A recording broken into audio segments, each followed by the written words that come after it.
Episode 71 మృత్యువుకి అడుగు దూరంలో. అర్ధరాత్రొచ్చిన మెరుపు వెలుగులో సముద్రానికి మధ్యలో ఉన్న ఐలాండ్ను చూసిన కార్తీక ఆనందంగా వేలితో అటువైపు చూపిస్తూ అదిగో ఐలాండ్ అక్కడుంది అనరిచింది. వెంటనే భరత్ కూడా అటువైపు చూసి యాచ్ను ఆపడానికి యాంకర్ వేయటం కోసం ఎలక్ట్రానిక్ బటన్ను ప్రెస్ చేశాడు. వెంటనే చిరాయు బౌమీద ఉన్న భారీ యాంకర్ సముద్రంలోకి దూసుకువెళ్లి సముద్రపు అడుగు భాగాన్ని చేరుకొని యాచ్ను కదలకుండా నిలబెట్టింది. యాచ్ ఆగిపోగానే క్యాబిన్లోని అమ్మాయిలంతా హడామిడిగా బయటికొచ్చారు. భరత్ వాళ్లను చూసి మీలో ఎవరికన్నా గాయాలయ్యాయా అని అడిగాడు. పర్వాలేదు, అవి చిన్న చిన్న గాయాలే అని అంది శ్రావణి. భరత్ వెంటనే మెడిసిన్ బాక్స్ తీసుకుని వాళ్లకిస్తూ ఇంకేం భయంలేదు, అందరూ లోపలికి వెళ్లి మీ గాయాలకు ఇందులో ఉన్న మెడిసిన్ అప్లై చేసుకుని ప్రశాంతంగా నిద్రపోండి అని అనటంతో అందరూ తిరిగి క్యాబిన్లోకి వెళ్లిపోయారు. ఇంతలో కాక్పిట్లో ఉన్న ధన్య హడావిడిగా భరత్ దగ్గరకొచ్చి సర్, ఇక్కడికి దగ్గర్లో ఒక షిప్ ఉన్నట్లు రాదర్ చూపిస్తోంది అని చెప్పింది. అది విన్న భరత్ ఆశ్చర్యంగా చూస్తూ రాడర్ స్క్రీన్ దగ్గరకు వెళ్లాడు. 30 మీటర్ల పొడవైన సీగల్ యాచ్లో తన సిబ్లింగ్స్ హేమంత్, హిమబిందుతో పాటు తన గర్ల్ ఫ్రెండ్ చిత్రతో కలిసి మాల్దీవ్స్ కి బయలుదేరాడు జయంత్. కాని అనుకోకుండా వచ్చిన తుఫాను వల్ల సముద్రంలో చిక్కుకుపోయాడు. భయంకరంగా వీచిన గాలికి సీగల్ యాచ్కి ఉన్న తెరచాపలు కింద పడిపోయాయి. సముద్రంలో వస్తున్న భారీ అలలు ఆ యాచ్ను తలకిందులుగా చేస్తున్నాయి. కాని జయంత్కి చాలా సంవత్సరాలుగా యాచ్ నడుపుతున్న అనుభవం ఉండటంతో అతను ఇంకా సీగల్ను నిలబెట్టడానికి ప్రయత్నిస్తున్నాడు. జయంత్ బ్రో, ఇప్పుడు మనం బ్రతకటం నీ చేతుల్లోనే ఉంది అని మొహంపై పడుతున్న సముద్రపు నీటిని చేత్తో తుడుచుకుంటూ కంగారుగా అన్నాడు హేమంత్. సీగల్ ఒక హైబ్రిడ్ యాచ్ కావటంతో దాని ఆపరేటింగ్ ప్లాట్ఫామ్ షిప్కి ఓపెన్ ఏరియాలో ఉంది. అందుకే సేఫ్టీ రోప్స్ కట్టుకుని దానిని ఆపరేట్ చేస్తున్నాడు జయంత్. మనం ముందు ఈ తుఫాన్ నుంచి తప్పించుకుంటేనే ఇక్కడ్నుంచి బయటపడతామో లేదో చెప్పగలను. ముందు వెళ్లి ఆ క్యాబిన్లో ఉన్న వాళ్ళిద్దరూ ఎలా ఉన్నారో చూడు అని హేమంత్తో చెప్పాడు జయంత్. సరే సరే, నేను వెళ్తున్నాను, కానీ నువ్వు ముందు డెక్ పైకి రా అని చెప్పి కింద క్యాబిన్లోకి వెళ్లాడు హేమంత్. అతను వెళ్లేసరికి లోపల్లో ఉన్న అమ్మాయిలిద్దరూ లైఫ్ జాకెట్స్ వేసుకుని నీళ్లలో నిల్చుని వణికిపోతున్నారు. మీరు బాగానే ఉన్నారా అని క్యాబిన్ బయట నుంచి పెద్దగా అరుస్తూ అడిగాడు హేమంత్. గ్లాస్ డోర్ పగిలిపోయింది, అది చిత్ర తలకి తగిలింది, చాలా రక్తం పోతోంది అని టెన్షన్గా చెప్పింది హిమబిందు. అది విని మెరుపుల వెలుగులలో చిత్ర మొహం వైపు చూశాడు హేమంత్. ఆమె తలంతా రక్తంతో తడిచిపోయింది. అది చూసిన హేమంత్ కంగారుగా చిత్ర, ఇప్పుడు నువ్వెలా ఉన్నావు అని అడిగాడు. నాకు చలిగా ఉంది, తల తిరుగుతున్నట్టుగా అనిపిస్తోంది అని బరువుగా ఉన్న కళ్ళు మూస్తూ చెప్పింది చిత్ర. నువ్వు స్పృహలోనే ఉండు, కళ్ళు మూసుకోవద్దు. నేను డ్రైన్ పంప్ ఆన్ చేస్తాను, క్యాబిన్లో నీటిని బయటికి పంపించడానికి ప్రయత్నిద్దాం, అప్పుడు చలి కొంచెం తగ్గచ్చు అని చెబుతూ బోట్ దగ్గరకు వెళ్లి డ్రైన్ పంప్ ఆన్ చేశాడు హేమంత్. అంత షార్ట్ సర్క్యూట్లో కూడా డ్రైనేజ్ పంప్ ఆన్ అవ్వటంతో అతను కాస్త ఊపిరి పీల్చుకుని బయటికొచ్చాడు. డెక్పై ఉన్న జయంత్ను చూసి క్యాబిన్లో నీరు చాలా ఎక్కువగా ఉంది, డ్రైన్ పంప్ ఆన్ చేశాను, కానీ చిత్ర తలకి పెద్ద గాయమైంది, ఆమెకు వీలైనంత త్వరగా ట్రీట్మెంట్ చేయించాలి అని చెప్పాడు హేమంత్. ఆ మాట వినగానే కంగారు పడ్డాడు జయంత్. అతనికి వెంటనే చిత్రను చూడాలి అనిపించింది. కాని అసలే భయంకరమైన అలలతో బీభత్సంగా ఉన్న ఆ పరిస్థితుల్లో అతను క్యాబిన్లోకి వెళ్లే ధైర్యం చేయలేకపోయాడు. దాంతో అతను అలల ఉధృతి కూడా కొంచెం సేపట్లో తగ్గచ్చు, మనం త్వరలోనే సేఫ్ పొజిషన్కి చేరుకుంటామనిపిస్తుంది అని నమ్మకంగా అన్నాడు. కాని మనం చాలాసేపటి నుండి ఐలాండ్ కోసం చూస్తున్నాం కదా, అదింకా రాలేదా అని అడిగాడు హేమంత్. రాడర్ స్క్రీన్లోకి వాటర్ చేరింది, అది సరిగ్గా వర్క్ అవడం లేదు, అందుకే ఇప్పుడు మనం ఎక్కడున్నామో తెలీదు, ఐలాండ్ ఎక్కడుందో కూడా ఊహించడం కష్టమే అని అన్నాడు జయంత్. ఇంతలో ఆకాశంలో మెరుపు మెరిసింది. సరిగ్గా అప్పుడే తల తిప్పి చూసిన హేమంత్ సంతోషంగా జయంత్, ఐలాండ్ మనం ముందే ఉంది, చూడు అని చెప్పాడు. గ్రేట్, అయితే మనం సేఫ్ అనంటూ సీగల్ను ఐలాండ్ వైపు తిప్పాడు జయంత్. అదే సమయంలో చిరాయు క్యాబిన్లలో రాడర్ స్క్రీన్పై ఉన్న బ్రైట్ స్పాట్ని చూసి అక్కడేదో ఉందని గమనించిన ధన్య వెళ్లి భరత్కు విషయం చెప్పింది. భరత్ కూడా స్క్రీన్ పైన చెక్ చేసి అక్కడేదో షిప్ ఉండుండొచ్చు, బహుశా వాళ్లు కూడా ఈ తుఫాన్లో చిక్కుకుని అటువైపుగా వచ్చుంటారు అని అన్నాడు. ధన్య స్క్రీన్ వైపు చూస్తూ, అది పెద్ద షిప్ కాదు, ఫిషింగ్ బోట్ లేదా యాచ్ అయి ఉంటుంది అనంది. స్క్రీన్పై ఉన్న బ్రైట్ స్పాట్ అంతకంతకు దగ్గరవుతూ ఉండటంతో భరత్ వెంటనే రేడియో ఆన్ చేసి ఛానల్కి ట్యూన్ చేస్తూ, హలో, ఇది చిరాయు. మీకు నా మాట వినిపిస్తుంటే వెంటనే రిప్లై ఇవ్వండి. మీకు నా మాట వినిపిస్తే వెంటనే రిప్లై ఇవ్వండి అనంటూ వరుసగా చెప్పాడు. కాని అటువైపు నుండి ఎలాంటి రిప్లై రాలేదు. సార్, మన సిగ్నల్ లైట్ ఆన్ చేస్తే బెటర్ అనుకుంటాను అనంది ధన్య. ఆమెకు సి కమ్యూనికేషన్ కోసం స్పెషల్ సిగ్నల్ లాంగ్వేజ్ తెలిసి ఉండటంతో భరత్ కూడా సరే అనన్నాడు. ధన్య కంట్రోలర్ ఆన్ చేసి దానిపైన ప్రెస్ చేసింది. వెంటనే చిరాయువులో ఉన్న electronic control signal lamp on అయింది. ఎమర్జెన్సీ కండిషన్స్లో సముద్రంలో విజిబిలిటీ ఎక్కువగా లేనప్పుడు ఆపోజిట్లో వచ్చే షిప్లో రాడర్ ఎక్విప్మెంట్ విరిగిపోయినట్లయితే ఆ రూట్లో మరో షిప్ ఉందని ఎదుటివాళ్లకు తెలియడం కష్టం. అలాంటి టైంలో సిగ్నల్స్ లైట్ ఇవ్వటం వలన తమ ఎదురుగా మరో షిప్ ఉందని తెలుసుకొని వాళ్లు షిప్ను ఢీకొట్టకుండా జాగ్రత్త పడతారు. అందుకే సీగల్లొచ్చి చిరాయువును ఢీకొట్టకుండా ఉండటానికి ధన్య ముందుగానే సిగ్నల్ లైట్ ఆన్ చేసింది. కాని భారీ వర్షం కురుస్తూ ఉండటం వల్ల ధన్య వేస్తున్న సిగ్నల్ లైట్ కూడా సీగల్లో ఉన్న వాళ్లకు కనిపించటం లేదు. అలల వేగానికి సీగల్ అక్కడక్కడే తిరుగుతోంది. జయంత్ దానిని కంట్రోల్ చేయటానికి సాయశక్తులా ప్రయత్నిస్తున్నాడు. మనం వీలైనంత త్వరగా ఐలాండ్కి వెళ్లే రూట్ కనిపెట్టాలి, లేదంటే అలలు మనల్ని నెట్టుకెళ్ళిపోతాయి అనంటూ సరైన దారిని వెతకడానికి ప్రయత్నిస్తూ ఉన్నాడు జయంత్. ధన్య సిగ్నల్స్ పంపుతూనే ఉంది. కాని రాడర్లో కనిపిస్తున్న బ్రైట్ స్పాట్లో సీగల్ ఒడ్డుకు వెళ్తున్నట్టుగా చూపిస్తోంది. దాంతో ధన్య కంగారుగా, సర్, వాళ్ళు నా సిగ్నల్స్ని చూడలేకపోతున్నారు. షిప్ను రాంగ్ డైరెక్షన్లో పోనిస్తున్నారు. వాళ్ల రూట్లో ఎదురుగా రీఫ్ ఏరియా ఉంది. అక్కడికి వెళ్తే వాళ్లు దానికి తప్పకుండా ఢీకొట్టుకుంటారు అని చెప్పింది. భరత్ ఆమె చెప్పింది నిజమే అన్నట్టుగా తలూపి, కాని ఇప్పుడు మనమేం చేయలేం. వాళ్ళకి వార్నింగ్ ఇవ్వాలని ట్రై చేశాం, కాని అది వర్కౌట్ అవ్వలేదు కదా అని అన్నాడు.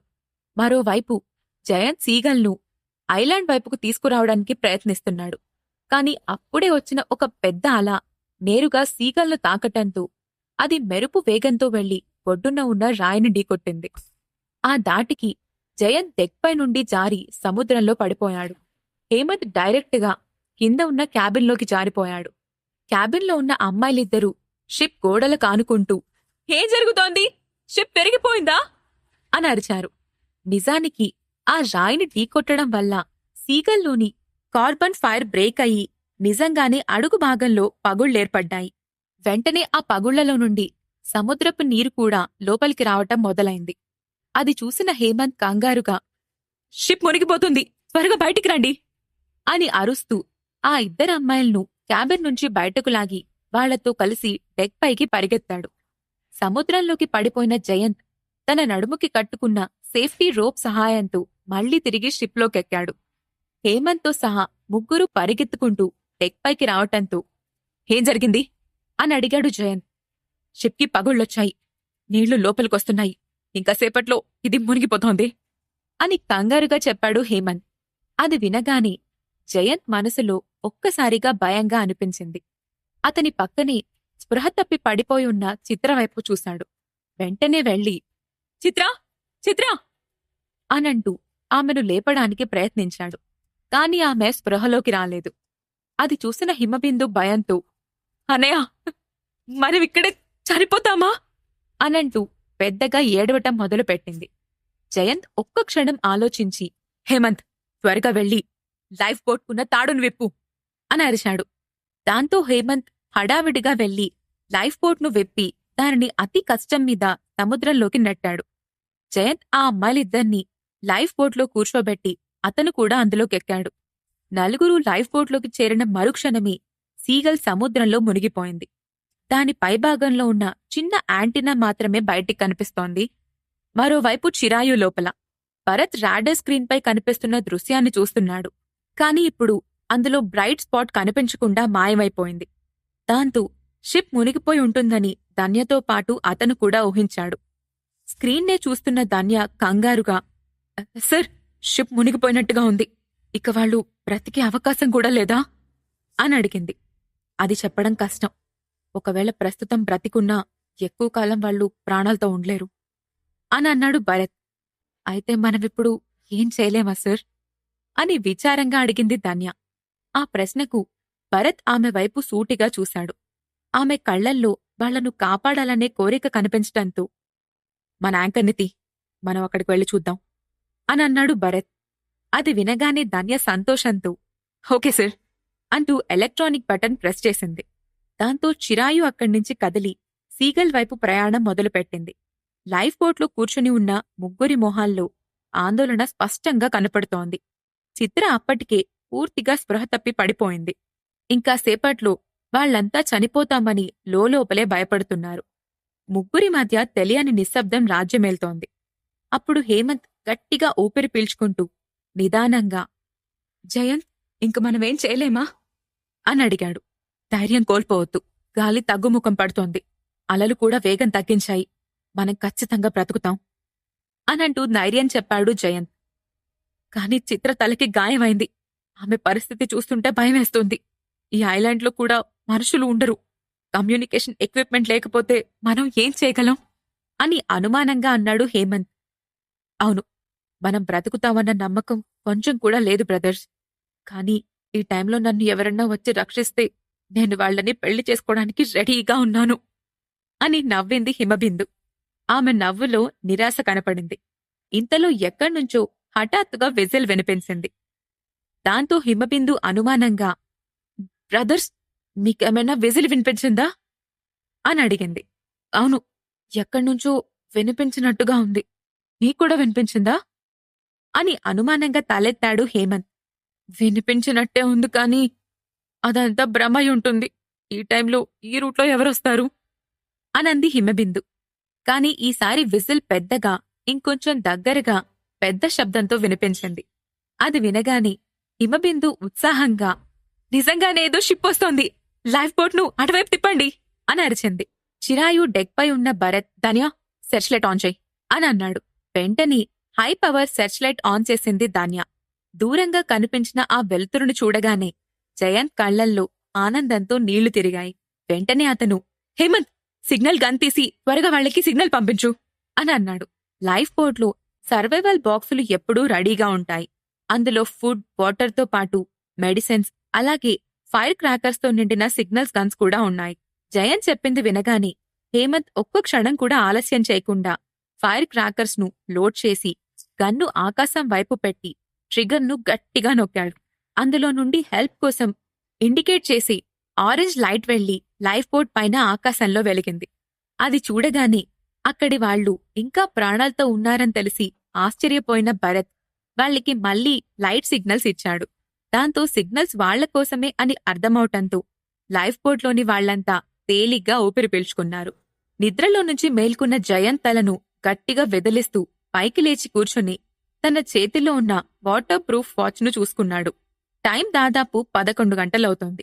పక్కనే హేమంత్ కూడా గాఢ నిద్రలో ఉన్నాడు.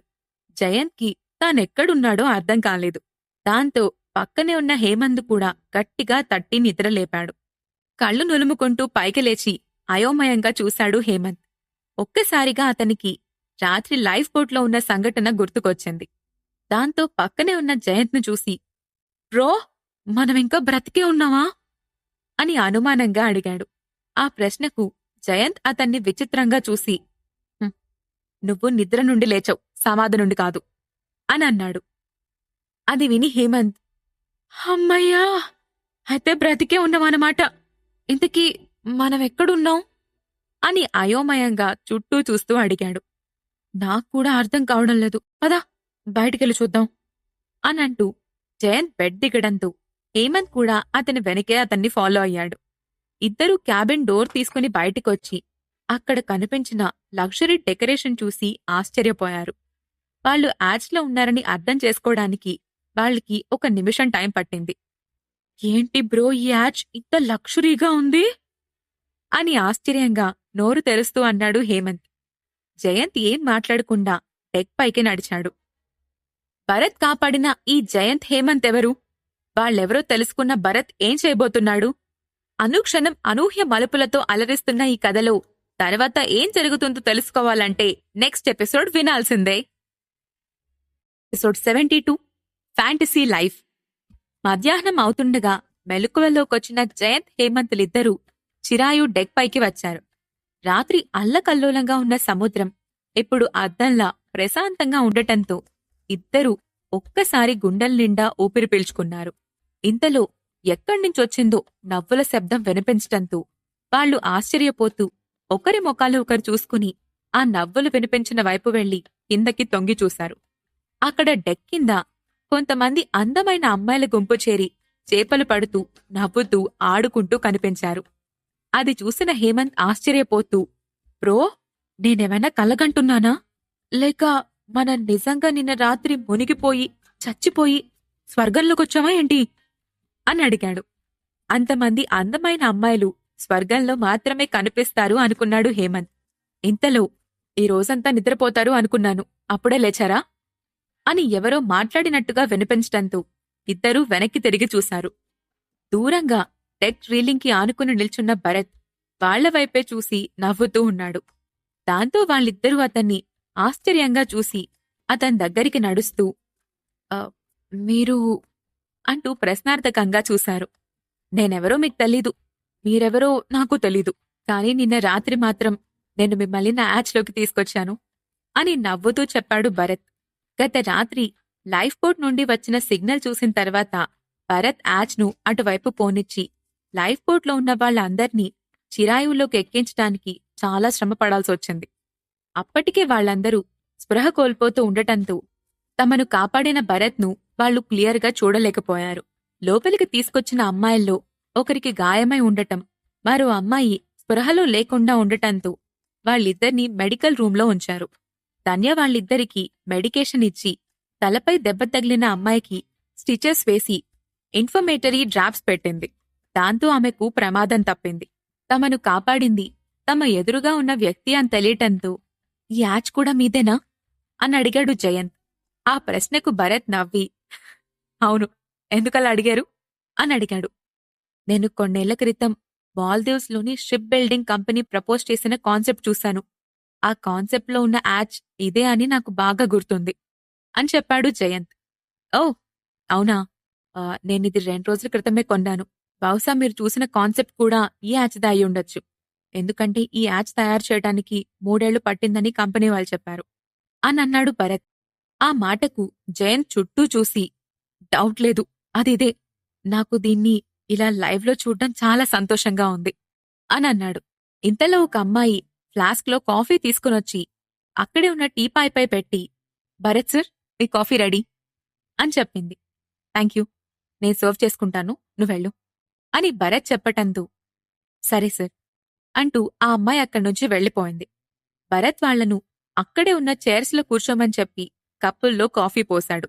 మాతో వచ్చిన అమ్మాయిలెక్కడున్నారు? తలకు దెబ్బ తగిలిన అమ్మాయి ఎలా ఉంది? అప్పుడే గుర్తొచ్చినట్టుగా అడిగాడు హేమంత్. మీరు కంగారు పడకండి, వాళ్ళు రెస్ట్ తీసుకుంటున్నారు. గాయపడిన అమ్మాయికి ఇప్పటికే ట్రీట్మెంట్ చేశాము. ఆమెకు ఏ ప్రాబ్లం లేదు అని చెప్తూ కాఫీ తీసుకోమని చేత్తోనే సైగ చేశాడు భరత్. జయంత్ కాఫీ కప్ను చేతిలోకి తీసుకుని దానిని పరీక్షగా చూస్తూ ఒక్క క్షణం ఆలోచించి, దీని వాల్యూ కొన్ని కోట్లల్లో ఉంటుంది అనుకుంటున్నాను అని అన్నాడు. ఆ మాట వినగానే హేమంత్ అప్పుడే సిప్ చేసిన కాఫీని దాదాపుగా ఉమ్మేసి భరత్ వైపు కంగారుగా చూసి, ఏంటి, ఈ కాఫీ కప్ వాల్యూ కోట్లల్లో ఉంటుందా అని అడిగాడు. ఆ మాటకు జయంత్ అతని తలపై చిన్నగా తట్టి, నేనడిగింది కాఫీ కప్ రేట్ కాదు, ఈ లగ్జరియస్ యాచ్ రేట్ అని అన్నాడు. ఆ మాటకు జయంత్ సర్దుకుంటూ, ఓ హ్యాచ్ రేటా అంటూ దీర్ఘం తీశాడు. వాళ్లను చూసి భరత్ నవ్వుకుంటూ, ఈ టీసెట్ రేటెంతో నాకు నిజంగా తెలీదు, కాని ఈ యాచ్ రేట్ మాత్రం 600 కోట్లు అని చెప్పాడు. వాట్, 600 క్రోర్సా అంటూ నోరెళ్లబెట్టాడు హేమంత్. జయంత్ మాత్రం అది ముందే ఊహించినట్టు సైలెంట్గా ఉండిపోయాడు. అవును, ఆ సంగతి పక్కన పెడితే మనం ఇంకా ఒకరినొకరు పరిచయం చేసుకోలేదు. మై నేమ్ ఈస్ భరత్ అని అన్నాడు భరత్. నా పేరు జయంత్, జయంత్ విదురా.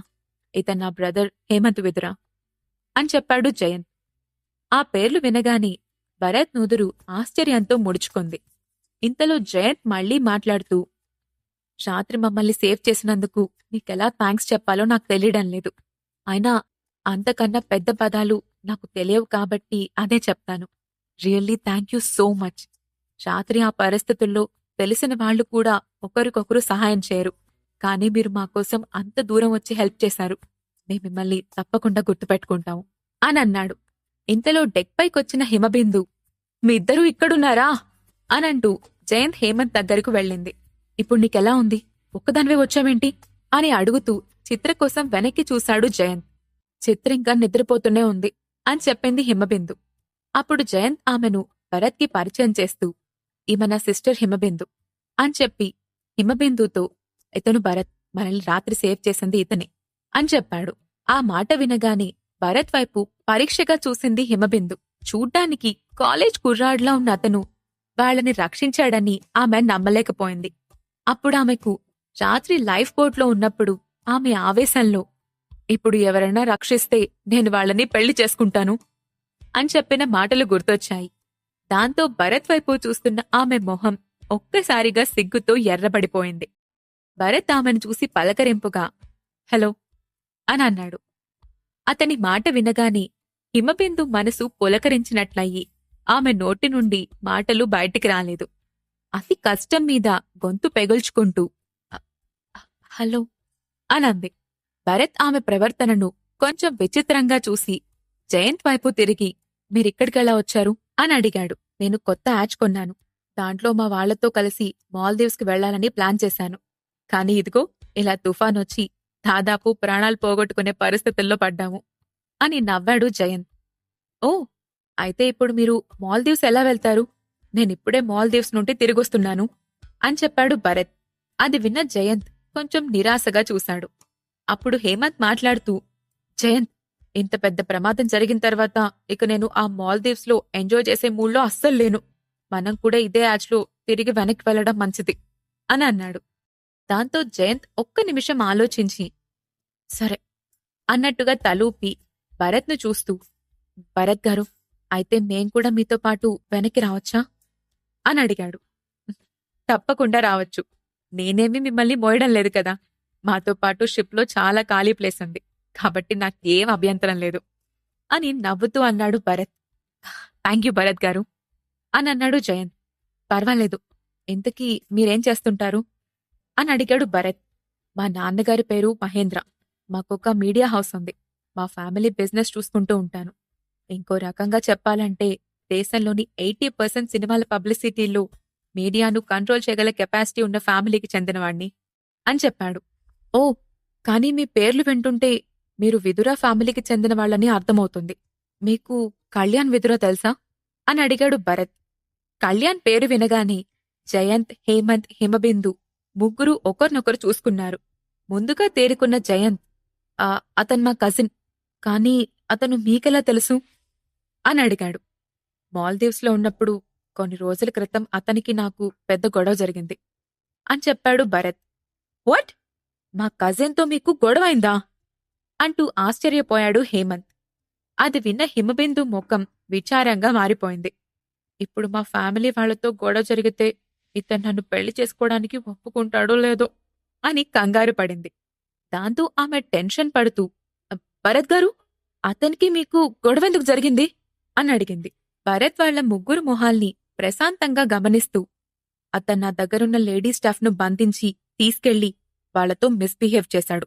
అందుకే నేనతని ఇంకెప్పుడు ఏ ఆడపిల్లను ముట్టుకోకుండా చేశాను. అతనిక ఎప్పటికీ ఏ అమ్మాయిని కలవలేడు అని చెప్పాడు. ఆ మాట వినగానే ముగ్గురూ భయంతో వణికిపోయారు.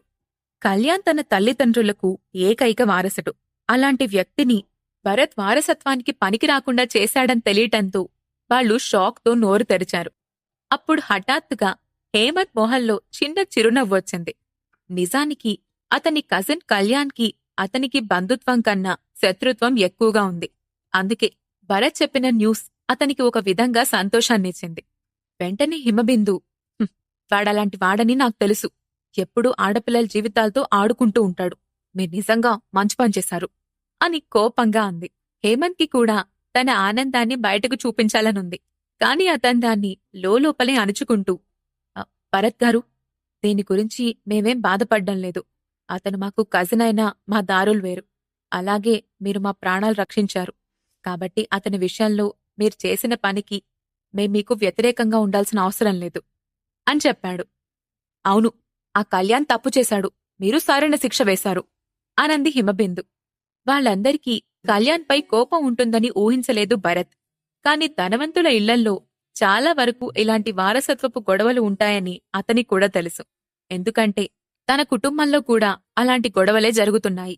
కాబట్టి వాళ్ల రియాక్షన్కి కారణం కూడా అలాంటిదే అయ్యుంటుందని ఊహించిన భరత్ వాళ్ల మాటలకు చిన్నగా నవ్వి ఊరుకున్నాడు. ఇంతలో కార్తీక డెక్ పైకొచ్చి, భరత్ సార్, త్వరగా కిందకి రండి, ఇక్కడ చాలా ఫిష్లు, క్రాబ్లు ఉన్నాయి, మన వాటిని పట్టుకుందాం అని అరుస్తూ పిలిచింది. అది విని భరత్ నవ్వుతూ సరే అంటూ తలూపి ఎదురుగా ఉన్న జయంత్, మీరు కూడా ఫిషింగ్ చేస్తారా అని అడిగాడు. లేదు, నేను చిత్ర దగ్గరికి వెళ్ళాలి, ఆమెంకా స్పృహలోకి రాలేదు కదా అని అన్నాడు జయంత్.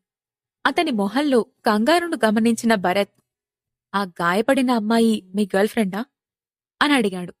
అవును అన్నట్టుగా తలూపాడు జయంత్. ఓ, మీరు కంగారు పడకండి, ఆమెకి ఏం కాదు, త్వరలోనే స్పృహలోకొస్తుంది అని చెప్పాడు భరత్. థ్యాంక్యూ చిన్నగా నవ్వి చెప్పాడు జయంత్. కాని అతను నిజానికి లోలోపల చిత్ర గురించి చాలా కంగారు పడుతున్నాడు. భరత్ సరైన సమయానికి రాకుండా ఉండుంటే ఆమె ప్రాణాలతో ఉండేది కాదు. అందుకే జయంత్ బయటికి చెప్పకపోయినా భరత్ విషయంలో కృతజ్ఞతగా ఉన్నాడు. సరే, మీరామెను చూడ్డానికి వెళ్ళండి అని చెప్పి హేమంత్ హిమబిందులను చూసి, మీరు నాతో కిందకొస్తారా అని అడిగాడు భరత్. వెంటనే ఇద్దరూ సంతోషంగా సరే అనంటూ అతనితో పాటు పైకి లేచారు. హిమబిందుకు భరత్ ప్రవర్తన చాలా నచ్చింది. అతన్ని పెళ్లి చేసుకుంటే తామంతా ఒకే కుటుంబం అయిపోతామనే ఆలోచనలు ఆమెలో మొదలైపోయాయి. హిమా, రా, ఇంకా అక్కడే నిల్చున్నావేంటి అనంటూ హేమంత్ పిలవటంతో హిమబిందు తన ఆలోచనలోంచి బయటకొచ్చి వస్తున్నా అనంటూ ముందుకు నడిచింది. కిందకొచ్చి ఐలాండ్లో ఉన్న అమ్మాయిలందర్నీ చూసిన హేమంత్ సంతోషంతో కుటకలు మింగాడు. కాని హిమబిందుకు మాత్రం వాళ్ళందరినీ చూసిన తర్వాత చాలా నిరాశగా అనిపించింది. అంతమంది అమ్మాయిల్ని రోజూ చూస్తున్న భరత్ అసలు తన వైపు చూస్తాడో లేదో అని ఆమె లోలోపల ఇన్సెక్యూర్గా ఫీల్ అయింది. మనుషులే లేని ఆ ఐలాండ్లో ఉన్న ఇసుక బంగారు రేణుగుళ్లా మెరిసిపోతోంది. చుట్టూ వరుసగా కొబ్బరి చెట్లున్నాయి. అమ్మాయిలంతా నెట్తో చేపలు, రొయ్యలు, పీతలు వంటి వాటిని పట్టుకుంటూ ఉన్నారు.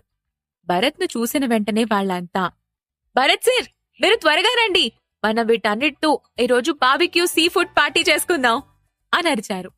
భరత్ నవ్వుతూ సరే అని అన్నాడు. యాచ్లో నుండి బార్బిక్యూ ఎక్విప్మెంట్ ను బయటకు తీసి అందరూ వాళ్లు పట్టుకున్న చేపలు, రొయ్యలతో సీఫుడ్ ని తయారు చేయడంలో బిజీగా ఉన్నారు. అమ్మాయిలందరికీ ఆ వాతావరణం చాలా నచ్చటంతో, ఇక్కడ చాలా బాగుంది, ఇక్కడ నుండి వెళ్లాలనలేదు అనంది ఒక అమ్మాయి. అవును, ఇలాంటి లైఫ్ గడపాలంటే నాకు చాలా ఇష్టం అనంది మరో అమ్మాయి. భరత్ వాళ్ల మాటలు విని చిన్నగా నవ్వుతున్నాడు. అది చూసి అతని పక్కనే ఉన్న కార్తీక, నిజమే కదా భరత్, ఫ్యూచర్లో ఇక్కడ ఇల్లు కట్టుకుని ఫిషింగ్, ఫార్మింగ్ చేసుకుంటూ లైఫ్ లీడ్ చేస్తే చాలా హ్యాపీగా ఉంటుంది కదా అనంది. అలాంటి ఆలోచనలు చేయకు, ఇలాంటి లైఫ్ 1-2 రోజులు మాత్రమే బావుంటుంది, రోజూ ఉంటే బోర్ కొడుతుంది అంటూ తేలిగ్గా తీసిపడేశాడు భరత్. దాంతో కార్తీక నిరాశగా, అంటే నువ్వెప్పుడూ అలాంటి కలలు కనవా అని అడిగింది. భరత్ నవ్వి, అమ్మాయిలే ఎక్కువగా అలాంటి ఫ్యాంటసీలు ఇష్టపడతారు అని అన్నాడు. అంటే అబ్బాయిలకి ఫ్యాంటసీలుండవా అని ఆశ్చర్యంగా అడిగింది కార్తీక. ఉంటాయి, కానీ మేము చాలా త్వరగా ఫ్యాంటసీల నుండి బయటకొచ్చి రియాలిటీని ఫేస్ చేస్తాం. అమ్మాయిలకు ఫ్యాంటసీ నుండి బయటికి రావటం ఇష్టం ఉండదు, వాళ్ళ అందులోనే ఉండిపోవడానికి ఎక్కువగా ఇష్టపడతారు అని అన్నాడు భరత్. నీ మాటలు వింటుంటే అమ్మాయిల గురించి బాగా స్టడీ చేసినట్టుగా అనిపిస్తోంది అని ఓరకంట అతన్ని అనుమానంగా చూస్తూ అడిగింది కార్తీక. ఆమె ప్రశ్నలో జలసీ కూడా కనిపించింది.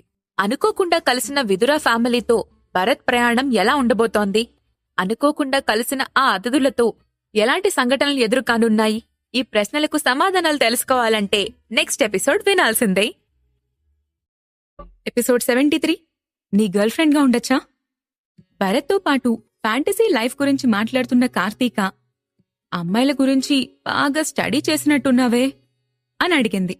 కాని భరత్ ఆమె మాటల్లోని వెటకారాన్ని ఏమాత్రం పట్టించుకోకుండా ఆ మాత్రం తెలుసుకోకపోతే ఇంతమంది అమ్మాయిలతో ఒక కంపెనీని ఎలా రన్ చేయగలం అని అన్నాడు.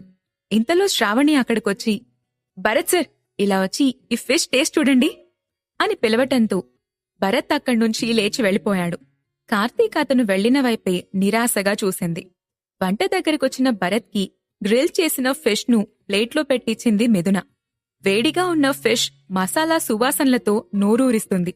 ఇంతలో అక్కడికొచ్చిన హిమబిందు భరత్ ప్లేట్ వైపు చూసి, వావ్, ఇట్స్ లుక్స్ యమ్మీ అనంది. భరత్ నవ్వి, ఈమెకు కూడా ఫిష్ సర్వ్ చెయ్యి అని మిథునతో అన్నాడు.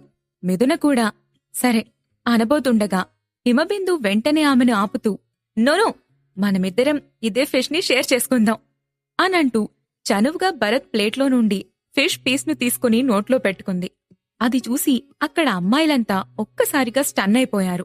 మిథున కళ్ళు కోపంగా హిమబిందు వైపు చూస్తున్నాయి. కార్తీక పిడికిలి కూడా కోపంతో బిగుసుకుంది. కాని హిమబిందు అదేం పట్టించుకోకుండా, come on Bharat, have it అనంటూ ఆమె స్వయంగా ఫిష్ పీస్ను కట్ చేసి భరత్ చేతికి అందించింది. భరత్ ఆమె చేస్తున్న పనికి ఎలా రియాక్ట్ అవ్వాలో తెలియక ఆ మెచ్చిన పీస్ను తీసుకోవాలా వద్దా అని ఆలోచిస్తూ కళ్ళెత్తి మిథున వైపుకు చూశాడు. మిథున గుర్రుగా అతన్నే చూస్తూ కళ్లతోనే వద్దని బెదిరించింది.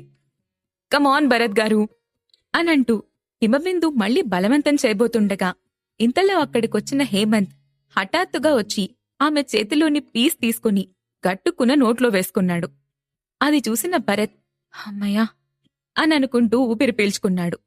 కాని హిమబిందు మాత్రం కోపంగా, అన్నయ్య, నువ్వేం చేశావు? అక్కడింకా చాలా ఫిష్లున్నాయి కదా, అవి తీసుకుని తినచ్చు కదా అనంది. భరత్ వెంటనే, పర్వాలేదు, తీసుకోనివ్వండి అనంటూ తన చేతిలోని ప్లేట్ను హేమంత్ చేతిలో పెడుతూ, మీరెంజాయ్ చేయండి, నేను వేరే ప్లేట్ తీసుకుంటాను అని అన్నాడు. థ్యాంక్స్ భరత్ గారు అనంటూ హేమంత్ ఆ ప్లేట్ తీసుకుని కోపంగా చూస్తున్న తన చెల్లివైపు చూసి, నువ్వలా చూడకు, నాకు దిష్టి తగులుతుంది, వెళ్ళి నువ్వు కూడా వేరే ప్లేట్ తీసుకో అని చెప్పి తన ప్లేట్లోని ఫిష్ను ఆత్రంగా తినడం మొదలుపెట్టాడు. అది చూసి అక్కడున్న అమ్మాయిలు చిన్నగా నవ్వుకొని మళ్లీ తమ పనుల్లో పడిపోయారు. హిమబిందు మాత్రం తన అన్నయ్య వైపు కోపంగా చూసి అని అనుకుంటూ అక్కడ్నుంచి వెళ్లిపోయింది. ఆ తర్వాత అందరూ లంచ్ చేసి చీకటి పడే వరకు సముద్రంలోనే ఆడుకొని షిప్లోకి తిరిగొచ్చేశారు. భరత్ లోపలికి రాగానే డైరెక్ట్గా మెడికల్ రూంలో ఉన్న చిత్రని చూడ్డానికి వెళ్లాడు. అతను గది బయటకు వెళ్లేటప్పటికీ జయంత్ ఆమె బెడ్ పక్కనే కూర్చుని చిత్ర మొహాన్నే చూస్తూ ఉన్నాడు. బయట నుండి ఆ దృశ్యం చూసిన భరత్, మామూలుగా ధనవంతులైన అబ్బాయిలు ఆడపిల్లల్ని కేవలం టైంపాస్కే వాడుకుంటారనుకున్నాను, కాని జయంత్కి మాత్రం చిత్ర విషయంలో డీప్ ఫీలింగ్స్ ఉన్నాయి అని అనుకుంటూ డోర్ తెరిచాడు. ఆ శబ్దం విని తల తిప్పి చూసిన జయంత్ లోపలికొస్తున్న భరత్ని చూసి లేచి నిలబడి, హలో అని అన్నాడు. భరత్ అతన్ని కూర్చోమని సైగ చేసి, ఇప్పుడు అమ్మాయికెలా ఉంది అని అడిగాడు. పర్వాలేదు, స్పృహలోకొచ్చింది, ఇప్పుడే మళ్లీ నిద్రలోకి జారుకుంది అని ఆమె వైపు ఆప్యాయంగా చూస్తూ చెప్పాడు జయంత్. గుడ్, ఆమె నిద్రలేచిన తర్వాత తినడానికేదన్నా పంపిస్తాను, అప్పుడు త్వరగా రికవర్ అవుతుంది అని చెప్పాడు భరత్.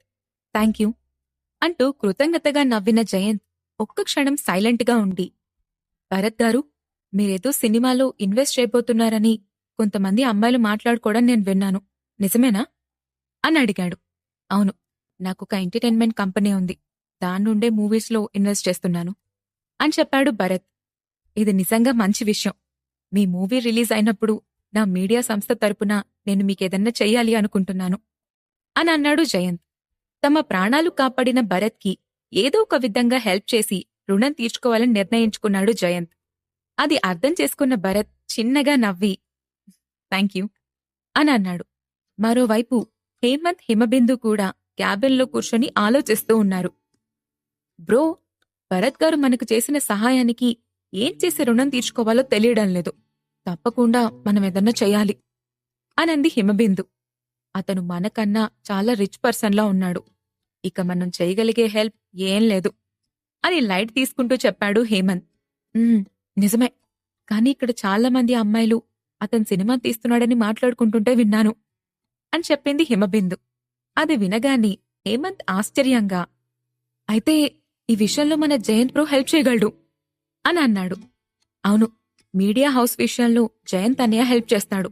కానీ మనం కూడా మన సినిమా స్టూడియోలోనే మూవీ తీమని అతనికి ఆఫర్ చేద్దాం. అలాగే మన కంట్రోలింగ్ స్పెషల్ ఎఫెక్ట్ కంపెనీ నుంచి కూడా అతను తీయబోయే సినిమాకి కాంట్రిబ్యూట్ చేయొచ్చు అనంది హిమబిందు. ఆ ఆలోచన విని హేమంత్ కూడా, నిజమే, నాకీ ఐడియా ఎందుకు రాలేదు? మనం దీని గురించి భరత్తో మాట్లాడదాం. అతను సరే అంటే మనం దానికి అరేంజ్మెంట్ చేయొచ్చు అని అన్నాడు. అయితే నేనిప్పుడే వెళ్ళి అతనితో దీని గురించి మాట్లాడతాను అని అంటూనే లేచి భరత్ దగ్గరకు బయలుదేరింది. భరత్ను కలవడానికి ఆమె అంత తొందరపడ్డం చూసి హేమంత్ అనుమానంగా ఆమె వైపు చూశాడు. చిరాయు మళ్లీ తన ప్రయాణాన్ని మొదలుపెట్టింది. ఆటోమేటిక్ నావిగేషన్ సెట్ చేసిన తర్వాత భరత్ పై ఫ్లోర్లోని డెక్ పైకొచ్చి చల్లటి సముద్రపు గాలిని ఆస్వాదిస్తూ ఉన్నాడు. ఇంతలో కింద డెక్లో ఏదో శబ్దం రావటంతో అతను కిందకి తొంగి చూశాడు. అక్కడ హిమబిందు అటూ ఇటూ చూస్తూ కనిపించటంతో, మీరెవరికోసమైనా వెతుకుతున్నారా అని అడిగాడు భరత్. అతని గొంతు వినపడగానే ఆమె తలపైకెత్తి అక్కడ రైలింగ్కి ఆనుకుని నిల్చున్న భరత్ని చూసింది.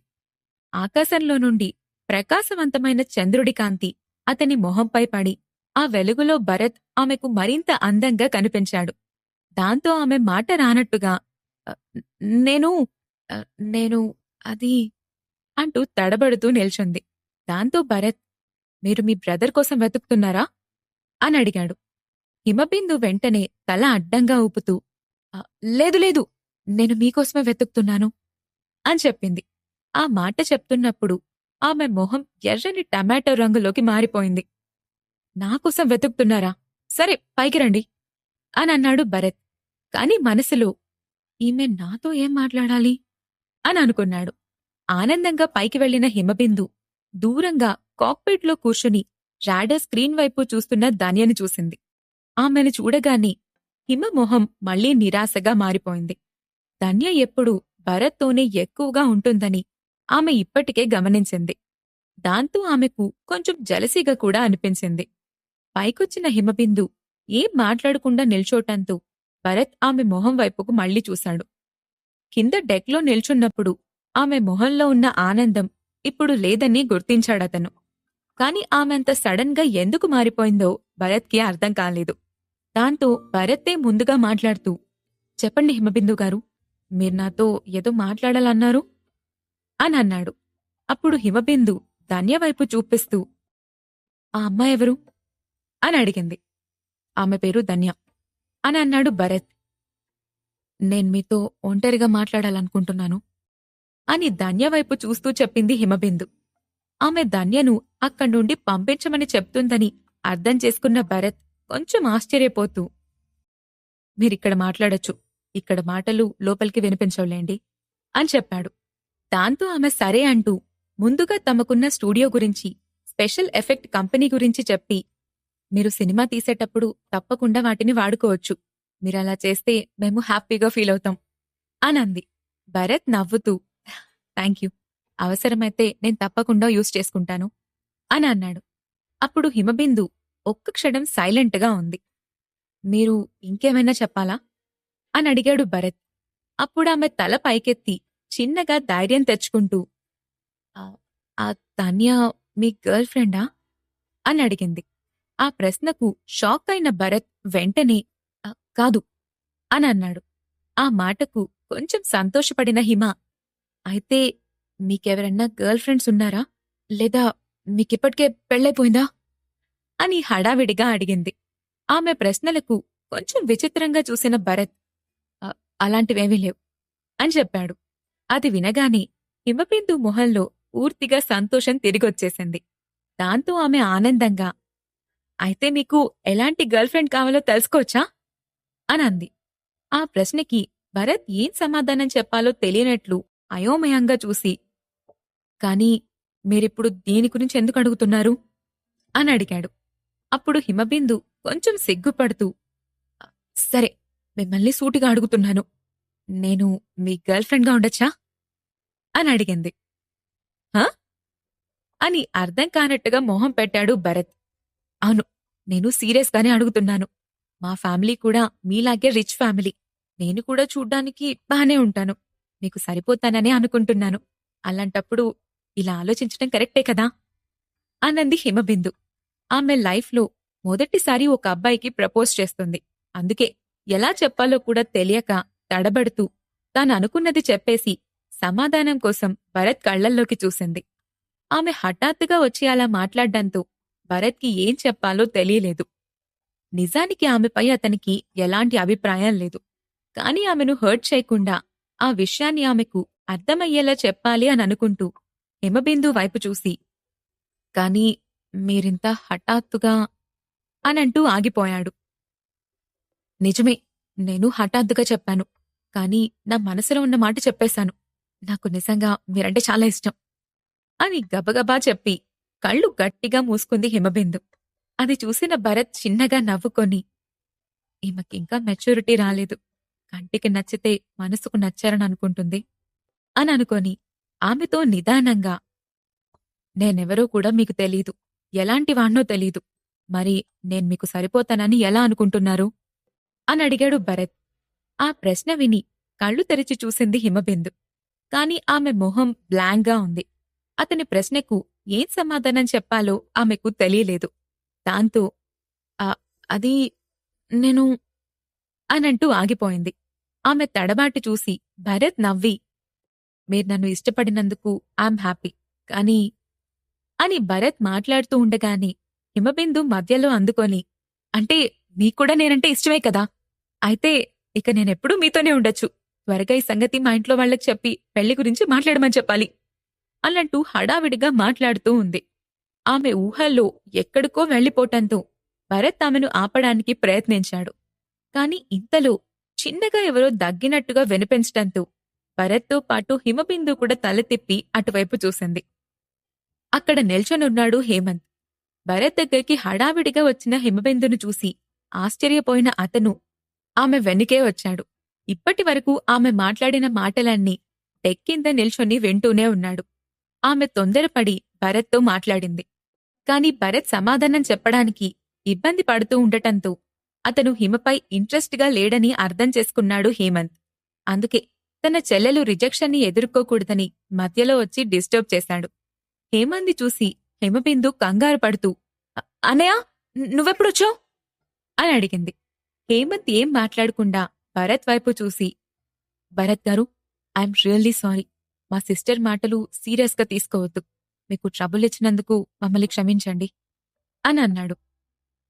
ఆ మాట విన్న హిమబిందు కోపంగా, అనయ్య, నువ్వేం మాట్లాడుతున్నావు? నేను సీరియస్గానే చెప్తున్నాను అని అరిచింది. హేమంత్ వెంటనే, నువ్వు నాతో రా అనంటూ ఆమె చేతిని పట్టుకుని అక్కడ్నుంచి లాక్కెళ్ళిపోయాడు. భరత్ వెళ్తున్న వాళ్ళిద్దరి వైపు నిస్సహాయంగా చూస్తూ ఉండిపోయాడు. డెక్కిందకు వెళ్లిన హిమబిందు హేమంత్ చేతి నుండి తన చేతిని విడిపించుకుంటూ, అన్నయ్య, నువ్వేం చేస్తున్నావు? నేనతన్ని నిజంగానే ఇష్టపడుతున్నాను అని అరిచింది. అప్పుడు హేమంత్ కోపంగా చూసి, హిమా, నువ్వెమన్నా పిచ్చిదానివా? ఒకసారి అతని లైఫ్ స్టైల్ చూడు ఎలా ఉందో. మనమతనికి సరిపోము. ఇది నువ్వు అర్థం చేసుకో. అంతేకాకుండా అతనికి నీపైన ఎలాంటి ఫీలింగ్సూ లేవు. ఆ విషయం అతన్నితో డైరెక్ట్గా చెప్పలేకపోతున్నాడు. నువ్వే అర్థం చేసుకోవాలి.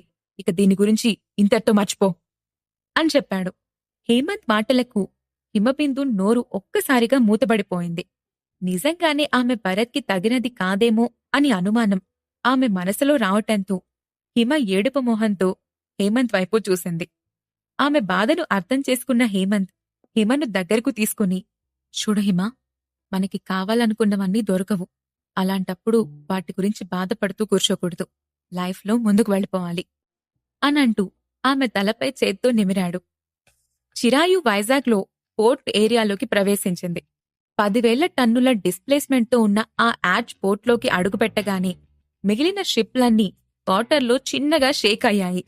అదే సమయంలో think big company live broadcasting anchor Madhurima అదే పోర్ట్లోని ఒక యాచ్లో కూర్చొని ఉన్నారు. ఆమెకు పాపులారిటీ చాలా ఎక్కువగా ఉండటంతో ఆమె చేసే ప్రతి లైవ్ ప్రోగ్రాంకి దాదాపు 10 లక్షల మంది వ్యూయర్స్ ఉంటారు. ఇప్పుడు కూడా ఆమె ఆ పోర్ట్లోని ఒక ఖరీదైన యాచ్ను లైవ్లో ఆడియన్స్కి చూపిస్తున్నారు. ఆ ఖరీదైన యాచ్కు ఓనర్ రఘురాం. అతనితో కలిసి యాచ్లోకి వెళ్లిన మధురిమ ప్రోగ్రాం స్టార్ట్ చేస్తూ, రఘురాం గారు, ఈరోజు మీ యాచ్లో ఉన్నందుకు నేను చాలా హ్యాపీగా ఫీల్ అవుతున్నాను. ఒకసారి మా ఆడియన్స్ కోసం మీ యాడ్స్ను మాకు పరిచయం చేయగలరా అని అడిగింది. రఘురాం గర్వంగా కెమెరా వైపు చూసి నవ్వుతూ, తప్పకుండా పరిచయం చేస్తాను. ఇది నాకు చాలా ఇష్టమైన యాచ్. దీనిని మాల్దీవ్స్లోని షిప్ బిల్డింగ్ కంపెనీ తయారు చేసింది. దీని వాల్యూ 400 కోట్లు. దీంట్లో 3 డెక్స్ ఉన్నాయి. 317 మీటర్ల పొడవు, 120 టన్నుల డిస్ప్లేస్మెంట్ ఉంది అని చెప్పాడు. ఆ మాట వినగాని లైవ్ ప్రేక్షకుల నుండి ఒక్కసారిగా కామెంట్ల వర్షం మొదలైంది. 400 కోట్లా? పుడితే ఇలాంటి ధనవంతుడుగానే పుట్టాలి.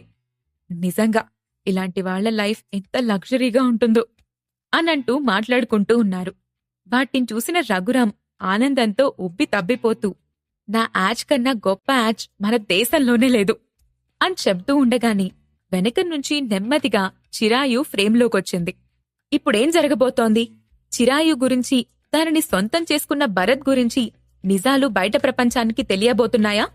అఫీషియల్గా రామచంద్ర ఫ్యామిలీ వారసత్వం కన్ఫర్మ్ అయ్యే వరకు తన ఐడెంటిటీని పబ్లిక్లోకి తీసుకురాకూడదు అనుకున్న భరత్ నిర్ణయం నిలబడుతుందా? ఈ ప్రశ్నలకు సమాధానాలు తెలుసుకోవాలనుకుంటే నెక్స్ట్ ఎపిసోడ్ వినాల్సిందే. ఎపిసోడ్ 74 మై డియర్ మెదున. వైజాగ్ పోర్ట్లో థింక్ బిగ్ కంపెనీ చేస్తున్న లైవ్ ప్రోగ్రాం స్క్రీన్లోకొచ్చింది చిరాయు. లైవ్ ప్రోగ్రాం చూస్తున్న ఆడియన్స్ అందరూ స్క్రీన్లో రఘురాం వెనుక నుంచి కనిపిస్తున్న ఆ యాచ్ను చూడగానే ఒక్కసారిగా, మీ వెనుక ఉన్న యాచ్ ఎవరిది? అది కూడా మీదేనా అని అడగడం మొదలుపెట్టారు. దాంతో మధురిమ కూడా ఆ భారీ యాచ్ వైపు చూసి ఆశ్చర్యపోతూ లైవ్ కెమెరాలను అటువైపుగా తెప్పింది. ఆడియన్స్ అందరూ దాని అద్భుతమైన రూపాన్ని చూసి మైమరిచిపోతున్నారు. అంత అసాధారణమైన యాచ్ ఇంతవరకు ఎవ్వరూ చూడలేదు. దాన్ని చూసిన రఘురాం కూడా ఒక్క క్షణం కన్నార్పకుండా నిలబడిపోయాడు. ఆ యాచ్ కూడా మాల్దీవ్ షిప్ బిల్డింగ్ కంపెనీ నుండే తయారైందని అతనికి బాగా తెలుసు. దాంతో అతని నోటి నుండి అనుకోకుండానే చిరాయు అన్న పేరు బయటికొచ్చింది. ఆ మాట విన్న మధురిమ, చిరాయునా? అంటే అది యాచ్ పేరా అని అడిగింది. ఆమె లైవ్లో మాట్లాడ్డంతో దానిని చూస్తున్న వాళ్లంతా ఒక్కసారిగా చిరాయు గురించి ఇంటర్నెట్లో సెర్చ్ చేయడం మొదలుపెట్టారు. మాల్దీవ్స్లోని షిప్ బిల్డింగ్ కంపెనీ అఫీషియల్ వెబ్సైట్లో వాళ్లు తయారు చేసే ప్రతి యాచ్ గురించి ఇంట్రడక్షన్ ఇన్ఫర్మేషన్ ఉంది. అందులో చిరాయు పేరు చూడగానే దాని రేట్ చూసి అందరూ షాక్ అయ్యారు.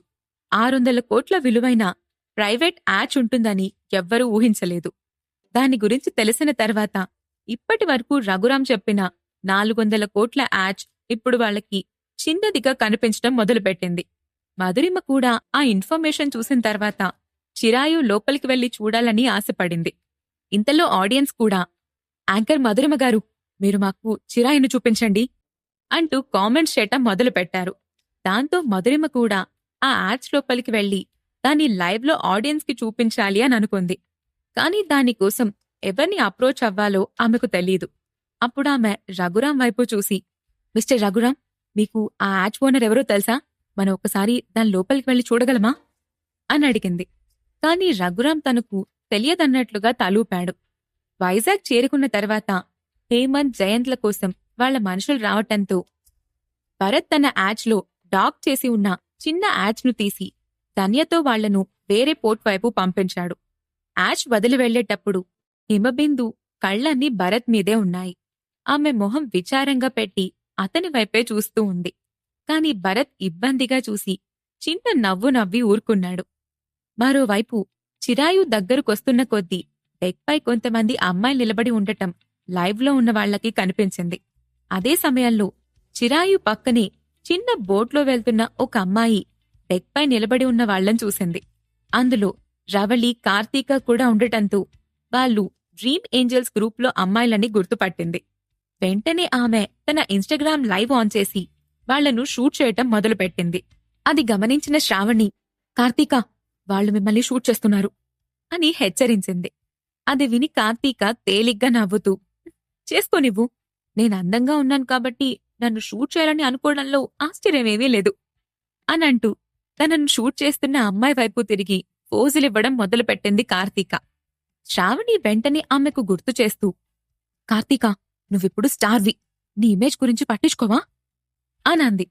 దాంతో కార్తీక ఒక్కసారిగా స్పృహలోకొచ్చినట్టు, అవునవును, మర్చిపోయాను, అయ్యో ఇప్పుడు నా మొహాన్ని కనీసం నేను మేకప్ కూడా వేసుకోలేదు అని పరిగెత్తుకుంటూ క్యాబిన్లోకి వెళ్ళింది. లైవ్లో ఇదంతా చూస్తున్న వాళ్ళు నవ్వుతూ ఆమె మేకప్ లేకపోయినా చాలా క్యూట్గా ఉంది అని కామెంట్ చేస్తున్నారు. ఆ లైవ్లో ఆ షిప్లో డ్రీమ్ ఏంజల్స్ గ్రూప్ ఉందని ఒక్క క్షణంలో సోషల్ మీడియా మొత్తం స్ప్రెడ్ అయిపోయింది. మధురిమకు కూడా ఆ ఇన్స్టా లైవ్ను ఎవరో షేర్ చేయటంతో ఆ షిప్లో డ్రీమ్ ఏంజల్స్ గ్రూప్ ఉన్నారని తెలుసుకుంది. దాంతో ఆమె ఆలోచిస్తూ ఆ రోజు డ్రీమ్ ఏంజల్స్ గ్రూప్ పర్ఫార్మెన్స్ను కూడా థింక్ బిగ్ కంపెనీలో లైవ్ బ్రాడ్కాస్ట్ చేసింది. అప్పుడు డైరెక్టర్ శ్రీనివాస్ దీన్ని హ్యాండిల్ చేశారు. అంటే దీని గురించి శ్రీనివాస్కి ఏదన్నా తెలిసే అవకాశం ఉంటుంది అని అనుకుంటూ వెంటనే డైరెక్టర్ శ్రీనివాస్కి కాల్ చేసింది. అతను కాల్ లిఫ్ట్ చేసిన వెంటనే హలో శ్రీనివాస్, నేను మధురిమని మాట్లాడుతున్నాను అని అంది. చెప్పు మధురిమ, ఏంటిలా కాల్ చేశావు? ఎనీ ప్రాబ్లం అని అడిగాడు శ్రీనివాస్. ప్రాబ్లమేం లేదు సార్, కానీ ఒక చిన్న ఫేవర్ కావాలి. నేనిప్పుడు వైజాగ్లోని పోర్ట్ ఏరియాలో ఉన్నాను. దూరంగా ఉన్న ఒక ప్రైవేట్ పోర్ట్ ప్లేస్లో ఒక లగ్జరీ యాష్ కనిపించింది. దాని వాల్యూ 600 కోట్లు. ఇప్పుడది సోషల్ మీడియాలో సెన్సేషన్ను క్రియేట్ చేస్తుంది. నేను దాన్ని లైవ్లో మన ఆడియన్స్కి చూపించాలని కోరుకుంటున్నాను అని చెప్పింది. గుడ్, కానీ దానికి నేనేం చేయగలను అని అన్నాడు శ్రీనివాస్. సార్, ఆ యాచ్ ఎవరిదో ఇంతవరకు ఎవ్వరికీ తెలీదు. ఆ డీటెయిల్స్ ఏవి బయటికి రాకుండా జాగ్రత్త పడ్డారు. కానీ ఇప్పుడు ఆ యాచ్లో మీరు లైవ్ బ్రాడ్కాస్ట్ చేసిన డ్రీమ్ ఏంజల్స్ గ్రూప్ అమ్మాయిలున్నారని తెలిసింది. అందుకే ఈ విషయంలో మీరేదన్నా హెల్ప్ చేస్తే మనం ఈ షిప్ను డైరెక్ట్గా ఆడియన్స్కి లైవ్లో చూపించొచ్చు. అప్పుడు ఖచ్చితంగా మన కంపెనీ వేరే లెవెల్కెళ్తుంది అని చెప్పింది. ఆమె మాటలు విన్న శ్రీనివాస్ ఒక్క క్షణం ఆలోచిస్తూ నువ్వేమన్నావ్? ఆ యాచ్ వాల్యూ 600 కోట్లా అని మళ్ళీ అడిగాడు శ్రీనివాస్. అవును సార్, కానీ దాని ఓనర్ ఎవరో తెలీదు. కానీ సార్, ఒకసారి ఆ యాచ్లోకి వెళ్లామంటే డ్రీమ్ ఏంజల్స్ గ్రూప్తో కూడా ఇంటరాక్ట్ అవ్వచ్చు. ఇంతవరకు వాళ్ళని ఎవ్వరూ ఇంటర్వ్యూ చేయలేదు. ఆ క్రెడిట్ కూడా మనకే దక్కుతుంది అని చెప్పింది మధురిమ. వెంటనే శ్రీనివాస్ కూడా దానికి ఒప్పుకుంటూ ఎస్ మధురిమ, నీ ప్రపోజల్ చాలా బావుంది. నేనొకసారి డ్రీమ్ ఏంజల్స్ గ్రూప్ బాస్తో మాట్లాడతాను. దానికతను ఒప్పుకుంటే మనం ఈ లైవ్ చేయొచ్చు. I'll be back in few minutes అని చెప్పి అతను ఫోన్ కట్ చేసి వెంటనే భరత్కి కాల్ చేశాడు. కాక్పిట్లో కూర్చుని ఉన్న భరత్ మిథునతో కలిసి కాఫీని ఎంజాయ్ చేస్తున్నాడు. ఇంతలో తన ఫోన్ మోగటంతో శ్రీనివాస్ కాల్ చేస్తున్నాడని చూసి వెంటనే కాల్ లిఫ్ట్ చేశాడు. ముందుగా అటువైపు నుండి శ్రీనివాస్ మాట్లాడుతూ భరత్ గారు, మీరిప్పుడు వైజాగ్లో ఉన్నారా అని అడిగాడు శ్రీనివాస్. అది విని భరత్ చిన్నగా నవ్వి వేరే ఎవ్వరికి తెలిసినా తెలియకపోయినా మీకు మాత్రం ఇన్ఫర్మేషన్ చాలా ఫాస్ట్గా వస్తుంది అని అన్నాడు. శ్రీనివాస్ కూడా నవ్వి అంటే ఇప్పుడు పోర్ట్లో ఉన్న చిరాయు మీదే కదా అని అన్నాడు శ్రీనివాస్. అవును, కాని చిరాయు గురించి కూడా అప్పుడే తెలిసిపోయిందా అని అన్నాడు భరత్. శ్రీనివాస్ నవ్వుతూ మీడియా ఫీల్డ్లో ఉన్నప్పుడు ఇలాంటివి తెలుసుకోవడం మాకవసరం సార్ అని అన్నాడు. గుడ్, కానీ మీరిప్పుడు ఎందుకు కాల్ చేశారో తెలుసుకోవచ్చా అని అన్నాడు భరత్. ఏం లేదు సార్, ఇప్పుడు మీరున్న పోర్ట్లోనే మా యాంకర్ ఒకరు వేరే షూట్ కోసం వచ్చారు. అక్కడ మీ యాడ్స్ను, అందులో ఉన్న మీ డ్రీమ్ ఏంజల్స్ గ్రూప్ను ఆమె చూసేశారు అని అన్నాడు. ఆ మాట వినగానే భరత్ ఒక్కసారిగా చుట్టూ చూశాడు. దూరంగా కనిపిస్తున్న యాచ్, అందులో నుండి షూట్ చేస్తున్న కెమెరాలు కనిపించటంతో భరత్ కొంచెం చిరాగ్గా మొహం చెట్లించాడు. అప్పుడు అటువైపు నుండి శ్రీనివాస్ మళ్లీ మాట్లాడుతూ భరత్ గారు, మా యాంకర్ మీ యాచ్ను లైవ్లో షూట్ చేయాలననుకుంటుంది. అందుకు మీ పర్మిషన్ కావాలి. మిమ్మల్ని ఇబ్బంది పెట్టాలనే ఉద్దేశం మాకు లేదు సార్. మీరు ఒప్పుకుంటేనే ఇదంతా జరుగుతుంది అని చెప్పాడు. భరత్ అతని ప్రశ్నకు వెంటనే సమాధానం చెప్పకుండా నేనాలోచించి మళ్ళీ కాల్ చేస్తాను అని చెప్పి ఫోన్ డిస్కనెక్ట్ చేశాడు. ఏంటి విషయం? ఏదో ఇబ్బంది పడుతున్నట్టున్నావ్ అని అక్కడే ఉన్న మిథున అడిగింది. అప్పుడు భరత్ ఆమెతో think big company director Srinivas call చేశాడు అనంటూ అతను చెప్పిన విషయాన్ని మిథునతో చెప్పి దీని గురించి నువ్వేమంటావ్ అని అడిగాడు. అతను చెప్పింది విన్న మిథున 2 క్షణాలు ఆలోచించి శ్రీనివాస్ గారు చెప్పిన ప్రపోజల్కు మనం ఒప్పుకుంటే మంచిదనిపిస్తుంది. దీన్ని మనం సరిగ్గా యూజ్ చేసుకుంటే ఇది మనకు ఒక మంచి ఆపర్చునిటీ అవుతుంది అనంది. ఆ మాటకు భరత్ అర్థం కానట్టుగా చూస్తూ కొంచెం క్లియర్గా చెప్పు అనన్నాడు. అప్పుడు మిథున మాట్లాడుతూ, చూడు భరత్, మన స్టార్ ఎంటర్టైన్మెంట్ కంపెనీ ఇప్పుడే స్టార్ట్ అయింది. మనమిప్పుడు ఎంత ఎక్కువ ఫేమస్ అయితే అంత ఉపయోగం ఉంటుంది. అలాగే మనమిప్పుడు మూవీ ఇండస్ట్రీలో కూడా అడుగు పెడుతున్నాం. కాబట్టి మనం వచ్చిన ప్రతి ఛాన్స్ను ఉపయోగించుకొని ఆడియన్స్కు దగ్గరవ్వాలి. థింక్ బిగ్ కంపెనీ మనతో అసోసియేట్ అయితే వాళ్ళ ద్వారా మన కంపెనీ కూడా ఫేమస్ అవుతుంది. కానీ ఇలా డైరెక్ట్గా లైవ్ కాకుండా దీనికోసం మనం ప్రత్యేకంగా ఈరోజు రాత్రి షిప్లో ఒక మంచి పార్టీ ఏర్పాటు చేసి ఆ ప్రోగ్రాం ఇస్తే మనకు బెనిఫిట్గా ఉంటుంది. అందరూ మన కంపెనీ గురించి మాట్లాడుకుంటారు అని చెప్పింది. మిథున మాటలు విని భరత్ కూడా ఆలోచిస్తూ, "ఉమ్, నువ్వు చెప్పింది కూడా నిజమే. ఇప్పుడు సాధ్యమైనంత త్వరగా కంపెనీని ఇంకా ఎక్కువగా జనాల్లోకి తీసుకెళ్లాలి" అనంటూ మిథున వైపు చూసి, "ఓకే మై డియర్ మిథున, నువ్వు చెప్పింది నాకు చాలా నచ్చింది. నేను నీ దగ్గర్నుంచి ఇంకా చాలా నేర్చుకోవాలి. నీలో ఇమేజ్ డిజైనర్ మాత్రమే కాదు, ఒక బిజినెస్ ఉమెన్ కూడా ఉంది" అని అన్నాడు. అతని పొగడ్తలకు మిథున చిన్నగా నవ్వి సిగ్గుపడింది. అది చూసిన భరత్, "ప్లీజ్ నువ్వు సిగ్గుపడకు, ఆ ఘోరం నేను చూడలేను" అని అన్నాడు. ఆ మాట వినగానే మిథున కోపంగా కళ్ళు పెద్దవి చేసి, "హ్మ్? ఏమన్నావ్?" అనంది. అప్పుడు భరత్ నవ్వి, "హ, ఇది నీ ఒరిజినల్, నీకిదే సూట్ అవుతుంది" అని నవ్వుతూ చెప్పాడు. మిథున అతని మాటలకు కోపాన్ని మర్చిపోయి నవ్వుతూ అతని చేతిపై చిన్నగా కొట్టి లోపలికి వెళ్ళిపోయింది. అప్పుడు భరత్ శ్రీనివాస్కి కాల్ చేసి, "మీరు మీ లైవ్ ప్రోగ్రాంని ఈరోజు నైట్కి మార్చుకోండి. ఈరోజు రాత్రి చిరాయులో పార్టీ జరగబోతోంది. మీరా టైంలో లైవ్ చేసుకోవచ్చు" అని చెప్పాడు. అది విని శ్రీనివాస్ సంతోషంగా, "థాంక్యూ భరత్ గారు" అని అన్నాడు. "ఓకే, ఈరోజు రాత్రి జరగబోయే పార్టీకి మీరు కూడా రండి" అని ఇన్వైట్ చేశాడు భరత్. భరత్ నుంచి ఇన్విటేషన్ రావటంతో శ్రీనివాస్ ప్రెస్టీజియస్గా ఫీల్ అవుతూ, "షూర్ సార్, తప్పకుండా వస్తాను. ఇప్పుడే హైదరాబాద్ నుండి బయలుదేరతాను" అని చెప్పాడు. భరత్ కూడా సరే అనంటూ ఫోన్ కట్ చేశాడు. శ్రీనివాస్ వెంటనే మధురిమకు కాల్ చేసి, "కంగ్రాచులేషన్స్ మధురిమ, మీ కోరిక తీరబోతుంది" అనంటూ ఆమెకు విషయం చెప్పి రాత్రి జరగబోయే పార్టీలో లైవ్ తీసుకుందామని చెప్పాడు. ఆ మాట వినగానే మధురిమ సంతోషంతో, "మీరు చెప్తుంది నిజమేనా? నేను నిజంగా అక్కడ లైవ్ చేసుకోవచ్చా?" అని అడిగింది. "అవును, నేనిప్పుడే బయలుదేరి వైజాగ్ వస్తున్నాను. ఇద్దరం కలిసి ఈవెంట్ని హిట్ చేయాలి" అని అన్నాడు శ్రీనివాస్. "ఓకే సార్, థాంక్యూ" అనంది మధురిమ. భరత్ వెంటనే దేవేందర్కి కాల్ చేశాడు. కాల్ లిఫ్ట్ చేసిన దేవేందర్, "సార్, మీకోసం పోర్ట్లో మన వాళ్ళు వెయిట్ చేస్తున్నారు. మీరు డైరెక్ట్గా ఎయిర్పోర్ట్కొస్తే అక్కడి నుండి హైదరాబాద్కి రావచ్చు" అని చెప్పాడు దేవేందర్. "విషయం అది కాదు దేవేందర్ గారు. నేను మీతో ఒక కొత్త న్యూస్ చెప్పడానికి ఫోన్ చేశాను. ఈరోజు రాత్రి మనం కొత్తగా కొన్న యాచ్లో పార్టీ ఇవ్వబోతున్నాం. వైజాగ్లో ఉన్న మన బిఆర్ హోటల్ బ్రాంచ్ నుండి డిన్నర్ అరేంజ్మెంట్స్ అన్నీ చూడండి.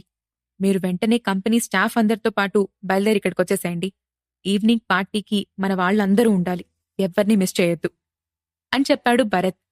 "ఓకే సార్, నేనిప్పుడే మన బ్రాంచ్కి కాల్ చేసి విషయం చెప్తాను. అలాగే స్టాఫ్ అందర్నీ అలర్ట్ చేస్తాను" అని చెప్పాడు దేవేందర్. "సరే, ముందు ఈ విషయం చెప్పండి. హైదరాబాద్లో మన బిఆర్ హోటల్ ఎలా రన్ అవుతుంది?" అని అడిగాడు భరత్. "హోటల్ రీఓపెన్ చేసిన దగ్గర్నుంచి మన బిజినెస్ రోజురోజుకి పెరిగిపోతుంది సార్. ఇంతకు ముందు కన్నా ఎక్కువ మంది కస్టమర్స్ వస్తున్నారు. మనం చేసిన డ్రీమ్ ఏంజల్స్ గ్రూప్ పర్ఫార్మెన్స్ వల్ల మన హోటల్ ఇమేజ్ ఇంకా పెరిగిపోతుందని అనిపిస్తుంది" అని సంతోషంగా చెప్పాడు దేవేందర్. "గుడ్ న్యూస్ చెప్పారు దేవేందర్ గారు. ఇక మీరు వెంటనే బయలుదేరి ఇక్కడికొచ్చేసేయండి" అని చెప్పి కాల్ డిస్కనెక్ట్ చేసిన భరత్ వెంటనే లేఖకు కాల్ చేశాడు. మాల్దీవ్లో మిగిలిన అమ్మాయిలందరితో కలిసి ఈరోజు ఉదయాన్నే ఫ్లైట్ దిగింది లేఖ. ఆమెతో పాటు విశాల్, ప్రతీక్, హారిక కూడా వచ్చారు. భరత్ కాల్ చేసి లేఖతో విషయం చెప్పి స్టార్ ఎంటర్టైన్మెంట్ స్టాఫ్ అందర్నీ తీసుకుని దేవేందర్ గారితో సహా ఫ్లైట్ ఎక్కమని ఆమెకు చెప్పాడు. అలాగే లక్ష్మణ్కి కూడా కాల్ చేసి అందర్నీ దగ్గరుండి తీసుకురమ్మని చెప్పాడు. దాంతో అప్పుడే ప్రయాణం చేసొచ్చిన వాళ్లంతా మళ్లీ తిరిగి ఫ్లైట్ కోసం ఎయిర్పోర్ట్కి బయలుదేరారు. సాయంత్రం 6 గంటలవుతుండగా స్టార్ ఎంటర్టైన్మెంట్ స్టాఫ్తో సహా అందరూ చిరాయు యాచ్లోకి అడుగుపెట్టారు. మొదటిసారిగా ఆ యాచ్ను చూస్తున్న వాళ్లంతా లోపలికి అడుగుపెడుతూనే మరో కొత్త ప్రపంచంలోకి అడుగుపెట్టినట్టుగా ఫీలయ్యారు. 600 కోట్లు పెట్టుకున్న ఆ యాచ్లో అడుగడుగునా రాజసం ఉట్టిపడుతూ ఉండటంతో దాన్ని చూసి దేవేందర్ సంతృప్తిగా ఫీలయ్యాడు. రామచంద్ర ఫ్యామిలీ రేంజ్కి తగ్గట్టుగా ఆ యాచ్ ఉందని అనుకున్నాడు. యాచ్ మొత్తాన్ని తిరిగొచ్చిన లక్ష్మణ్ మానసిక పరిస్థితి చెప్పడానికి వీల్లేనట్లు గజిబిజిగా ఉంది. షిప్లోని ప్రతి వస్తువు అతన్ని ఆశ్చర్యపరిచింది. దాంతో అతను షాక్ అవుతూ భరత్ దగ్గరికొచ్చి, రే భరత్, ఇది యాచా లేక ఇంద్రభవనమా అని అన్నాడు. భరత్ నవ్వి, సర్లేగాని మన కంపెనీ పనులు ఎలా జరుగుతున్నాయి అని అడిగాడు. అంతా బావుంది. ఆ రోజు హోటల్ రీఓపెనింగ్ పర్ఫార్మెన్స్ తర్వాత మన కంపెనీకి చిన్న చిన్నగా గుర్తింపు రావడం మొదలైంది.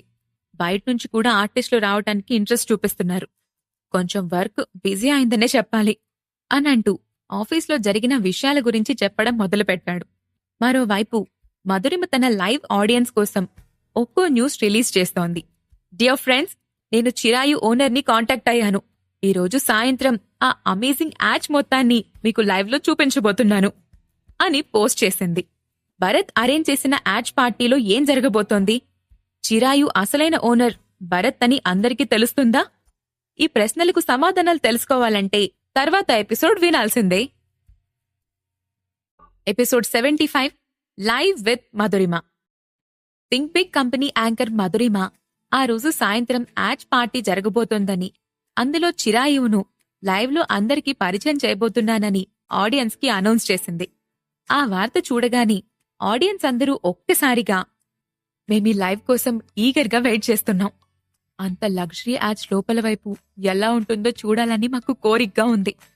ఇలాంటి అద్భుతాలను థింక్ బిగ్ ఒక్కటి మాత్రమే చేయగలదు అనంటూ రకరకాల కామెంట్స్ చేస్తున్నారు. మధురిమ ఆ కామెంట్స్ ని చూస్తూ నవ్వుకుంటూ ఉంది. ఆమె కూడా అలాంటి ఎఫెక్ట్ నే ఎక్స్పెక్ట్ చేసింది.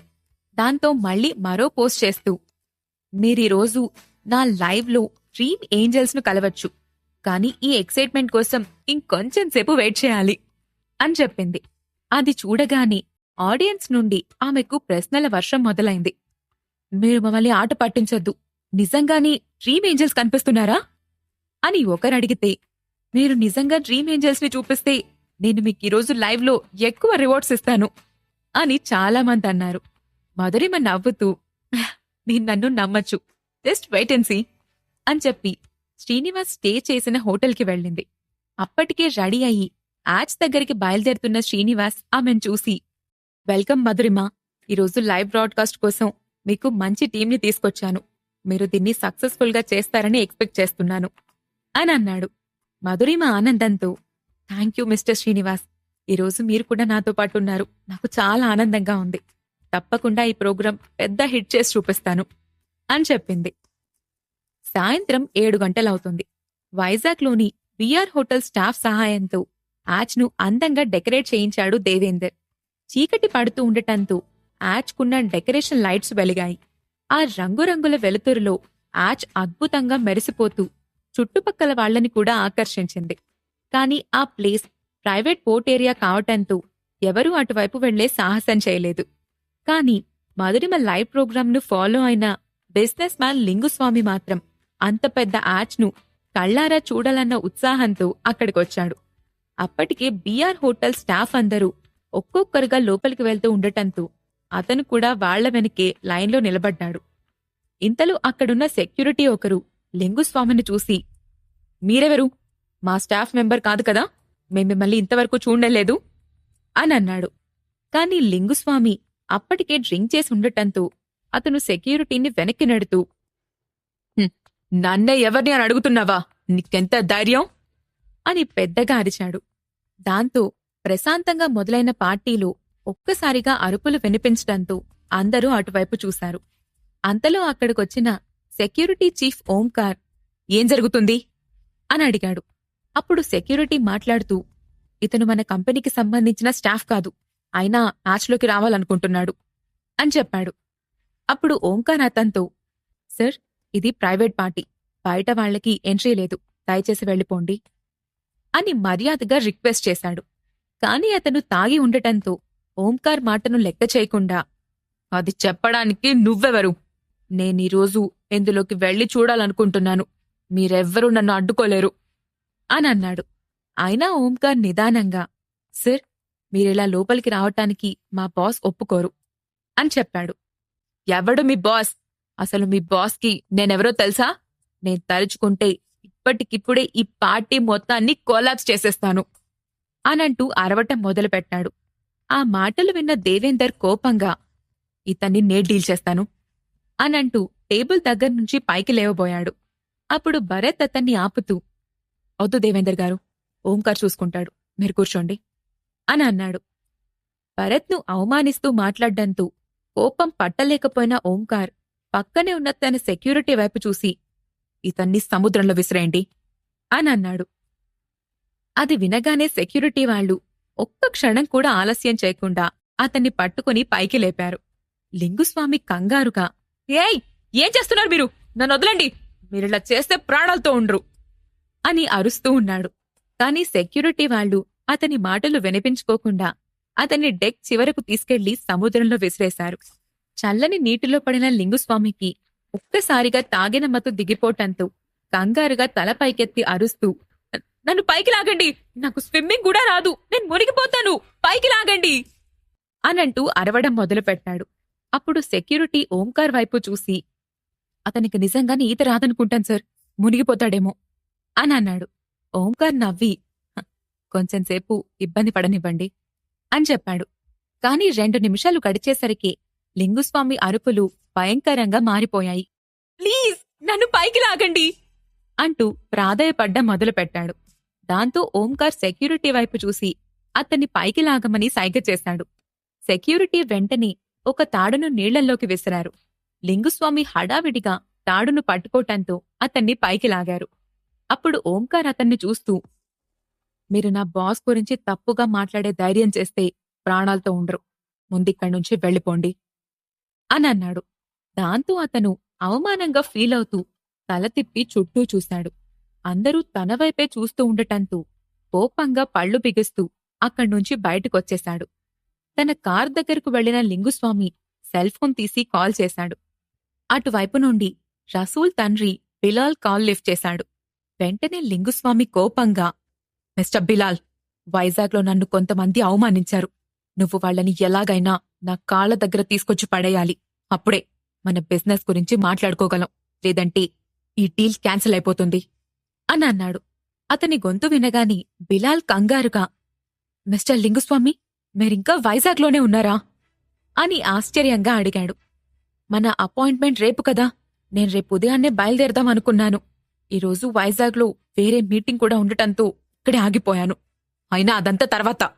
ఇక్కడ నన్ను కొంతమంది సముద్రంలోకి నెట్టి ఇన్సల్ట్ చేశారు. ఇంకా వాళ్లు బ్రతకడానికి వీల్లేదు అని ఆవేశంగా అన్నాడు లింగుస్వామి. మీరేమంటున్నారు? మీతో అలా ప్రవర్తించే ధైర్యం ఎవరికుంది? త్వరగా నాకు లొకేషన్ షేర్ చేయండి, నేనిప్పుడే మన వాళ్ళని పంపిస్తాను అని అన్నాడు బిలాల్. బిలాల్ బిజినెస్ గురించి భరత్ ఆన్లైన్లో బయట పెట్టడంతో హైదరాబాద్లో అతని బిజినెస్ పడిపోయింది. అందుకే అతను లింగుస్వామితో కలిసి చెన్నైలో బిజినెస్ ప్రారంభించాలి అనుకున్నాడు. దాని గురించి మాట్లాడ్డానికే లింగుస్వామి ఇక్కడికొచ్చాడు. కాని అనుకోకుండా వెళ్లి అతను భరత్తోనే గొడవ పెట్టుకున్నాడు. ఆ విషయం తెలియని బిలాల్ అతన్ని అడ్రస్ చెప్పమని అడగటంతో, వైజాగ్లోని ప్రైవేట్ పోర్ట్ ఏరియా, అక్కడ బీఆర్ హోటల్కి సంబంధించిన బ్యానర్స్ కూడా ఉన్నాయి. అక్కడ మ్యాచ్లో ఏదో పార్టీ జరుగుతుంది అని చెప్పాడు లింగుస్వామి. బీఆర్ హోటల్ అనే పేరు వినగానే బిలాల్ నొసలు అనుమానంగా ముడుచుకున్నాయి. దాంతో అతను, మిస్టర్ లింగుస్వామి, మీరు 2 నిమిషాలు వెయిట్ చేయండి, నేనిప్పుడే కాల్ చేస్తాను అనంటూ ఫోన్ పెట్టేసి వెంటనే దేవేందర్కి కాల్ చేశాడు. దేవేందర్ కాల్ లిఫ్ట్ చేసిన వెంటనే బిలాల్ మాట్లాడుతూ, మిమ్మల్ని ఈ టైంలో డిస్టర్బ్ చేస్తున్నందుకు క్షమించండి దేవేందర్ గారు. నేనొక విషయం కన్ఫర్మ్ చేసుకుందామని ఫోన్ చేశాను. ఇప్పుడు మీరెవరన్నా వ్యక్తిని సముద్రంలో విసిరేశారా అని అడిగాడు. అది వినగానే దేవేందర్ అనుమానంగా, అతనికి నీకు ఏదన్నా సంబంధం ఉందా అని అడిగాడు. లేదు లేదు, ఇంకా ఏ సంబంధమూ లేదు. అతనితో ఒక బిజినెస్ విషయం మాట్లాడాలి అనుకున్నాను అని అన్నాడు బిలాల్. అతను మా బాస్ గురించి ఓవర్గా మాట్లాడాడు, అందుకే నీళ్లలో విసిరేశాం అని చెప్పాడు దేవేందర్. అతను చెప్పింది వినగానే చెమటలతో తడిసిపోయాడు బిలాల్. వెంటనే కంగారుగా, ఇక అతనికి నాకు ఎలాంటి సంబంధం ఉంటది దేవేందర్ గారు, నేనతనితో బిజినెస్ కూడా చేయను, ఇప్పుడే అతనికి ఈ విషయం చెప్పేస్తాను అనంటూ కాల్ కట్ చేసిన బిలాల్ వెంటనే లింగుస్వామికి ఫోన్ చేసి, మిస్టర్ లింగుస్వామి, మీరు చెప్పింది నిజమే, ఇక మన 2 కుటుంబాల మధ్య బిజినెస్ జరగడం కుదరదు అని అన్నాడు. అంటే మీ ఉద్దేశమేంటి అని కోపంగా అడిగాడు లింగుస్వామి. నువ్వు ఎవరి పార్టీకెళ్ళి గొడవ చేశావో తెలుసా? అతను తలుచుకుంటే నువ్వక్కడ్నుంచి అడుగు కూడా బయట పెట్టలేవు. ఇక మీతో మాకు ఎలాంటి బిజినెస్ అవసరం లేదు అని చెప్పి ఫోన్ కట్ చేశాడు బిలాల్. కట్టయిన ఫోన్ వైపు అయోమయంగా చూశాడు లింగుస్వామి. చిరాయులో స్టార్ ఎంటర్టైన్మెంట్ స్టాఫ్, సబార్డినేట్స్తో కలిసి మరికొంతమంది భరత్ ఇన్వైట్ చేసిన వ్యక్తులు కూడా ఉన్నారు. అప్పుడే శ్రీనివాస్ కూడా మధురిమతో కలిసి అక్కడికొచ్చాడు. శ్రీనివాస్ ముందుగా మధురిమను భరత్కు పరిచయం చేస్తూ, భరత్ గారు, ఈమె యాంకర్ మధురిమ. ఈరోజు లైవ్ బ్రాడ్కాస్టింగ్కి ఈమె రెస్పాన్సిబిలిటీ తీసుకుంటుంది అని చెప్పాడు. మధురిమ తన ఎదురుగా నిల్చున్న భరత్ని చూసింది. వయసులో ఇంత చిన్న వ్యక్తి 600 కోట్ల యాడ్స్కి ఓనర్ అంటే ఆమె నమ్మలేకపోయింది. కాని పైకి మాత్రం నవ్వుతూ భరత్ వైపు చూసి, హలో భరత్ గారు అంటూ హస్కీగా పలకరించింది. ఆమె గొంతు విన్న భరత్ కొంచెం అనుమానంగా చూసి, హలో అనంటూ శ్రీనివాస్ వైపు చూసి, ఓకే మిస్టర్ శ్రీనివాస్, మీరు స్టార్ట్ చేసుకోండి. ఏదన్నా అవసరమైతే వెంటనే మా వాళ్లను కాంటాక్ట్ అవ్వండి అని చెప్పి అక్కడ్నుంచి వెళ్లిపోయాడు. మధురిమ వెళ్లిపోతున్న భరత్ని తదేకంగా చూస్తూ నిల్చుంది. అది గమనించిన శ్రీనివాస్ చిన్నగా దగ్గాడు. వెంటనే మధురిమ స్పృహలోకొచ్చినట్టు, చెప్పండి సార్ అనంది. అప్పుడు శ్రీనివాస్ ఎటో చూస్తున్నట్టుగా మాట్లాడుతూ, భరత్ గారు సాదాసీదా వ్యక్తి కాదు. అతనిపై ఎలాంటి హోప్ పెట్టుకోకుండా ఉండటమే నీకు మంచిది. లేదంటే ఆ తర్వాత నువ్వు ఇబ్బందులో పడితే నేను రక్షించలేను అని చెప్పాడు. దాంతో ఆమె తడబడుతూ, ఓకే సార్ అనంది. ఇక మీరు పని మొదలుపెట్టండి అని అన్నాడు శ్రీనివాస్. మధురిమ వెంటనే అక్కడ్నుండి వెళ్లి యాంకరింగ్ స్టార్ట్ చేస్తూ కెమెరా ఎదురుగా నిల్చొని నవ్వుతూ, హాయ్ గాయ్స్, ఐఎమ్ బ్యాక్, మీరందరూ రెడీగా ఉన్నారా అనంటూ లైవ్ స్టార్ట్ చేసింది. యాడ్స్లోని మొదటి ఫ్లోర్ నుండి మొదలుపెట్టి ఒక్కో ఏరియాను చూపిస్తూ ఆడియన్స్కి అర్థమయ్యేలా వివరించి చెప్తూ ఉంది. అందరూ ఆమె చూపిస్తున్న అద్భుతాన్ని చూసి మైమరిచిపోయినట్టుగా ఆ లైవ్కి అతుక్కుపోయారు. రంగురంగుల లైట్ల వెలుతురలో వింత అందాన్ని సంతరించుకున్న చిరాయు అందర్నీ సమ్మోహనం చేసింది. అప్పుడామె నెమ్మదిగా డెక్ పైకొచ్చింది. అక్కడ చాలామంది స్టార్ ఎంటర్టైన్మెంట్ కంపెనీలోని అమ్మాయిలు చేతిలోని గ్లాసులతో ఎంజాయ్ చేస్తూ ఉన్నారు. అది చూసిన ఆడియన్స్, మధురిమ గారు, వాళ్ళు డ్రీమ్ ఏంజల్స్ గ్రూప్లా ఉన్నారే, వాళ్లతో త్వరగా మాట్లాడించండి అని అడగటం మొదలుపెట్టారు. మరోవైపు పార్టీలో ఉన్న ప్రతీక్, హారికలు కూడా అక్కడున్న అమ్మాయిలతో పరిచయం చేసుకోవడం, మాట్లాడడం మొదలుపెట్టారు. కాసేపటికి హారికను అమ్మాయిల దగ్గర వదిలిపెట్టి ప్రతీక్ భరత్ దగ్గరకు వెళ్లాడు. భరత్ అతన్ని చూసి నవ్వుతూ, హలో మిస్టర్ ప్రతీక్, మీరు హైదరాబాద్లో మన కంపెనీని చూసారా అని అడిగాడు. ప్రతీక్ చిన్నగా నవ్వి, ఇంకా పూర్తిగా చూడలేదు సార్. ఉదయం ఫ్లైట్ దిగిన వెంటనే ఇక్కడికి బయలుదేరొచ్చేసాం, అందుకే చూడ్డం కుదరలేదు అని చెప్పాడు ప్రతీక్. సరే సరే, పర్వాలేదు, రేపు చూడొచ్చు. మీరు స్క్రిప్ట్ పైన ఏదో వర్క్ చేస్తున్నానని చెప్పారు, ఆ పని పూర్తయిందా అనంటూ భరత్ సోఫాలో కూర్చొని ప్రతీక్ని కూడా కూర్చోమన్నట్టుగా చేయి చూపించాడు.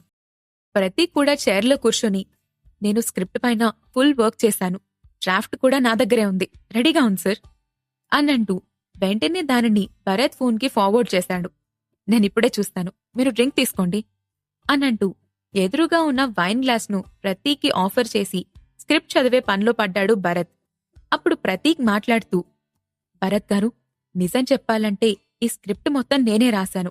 ఇలాంటి స్క్రిప్ట్ టచ్ చేయాలంటే ఎవ్వరూ సాహసం చేయరు. అందరూ కమర్షియల్ సినిమా వైపే దృష్టి పెడతారు.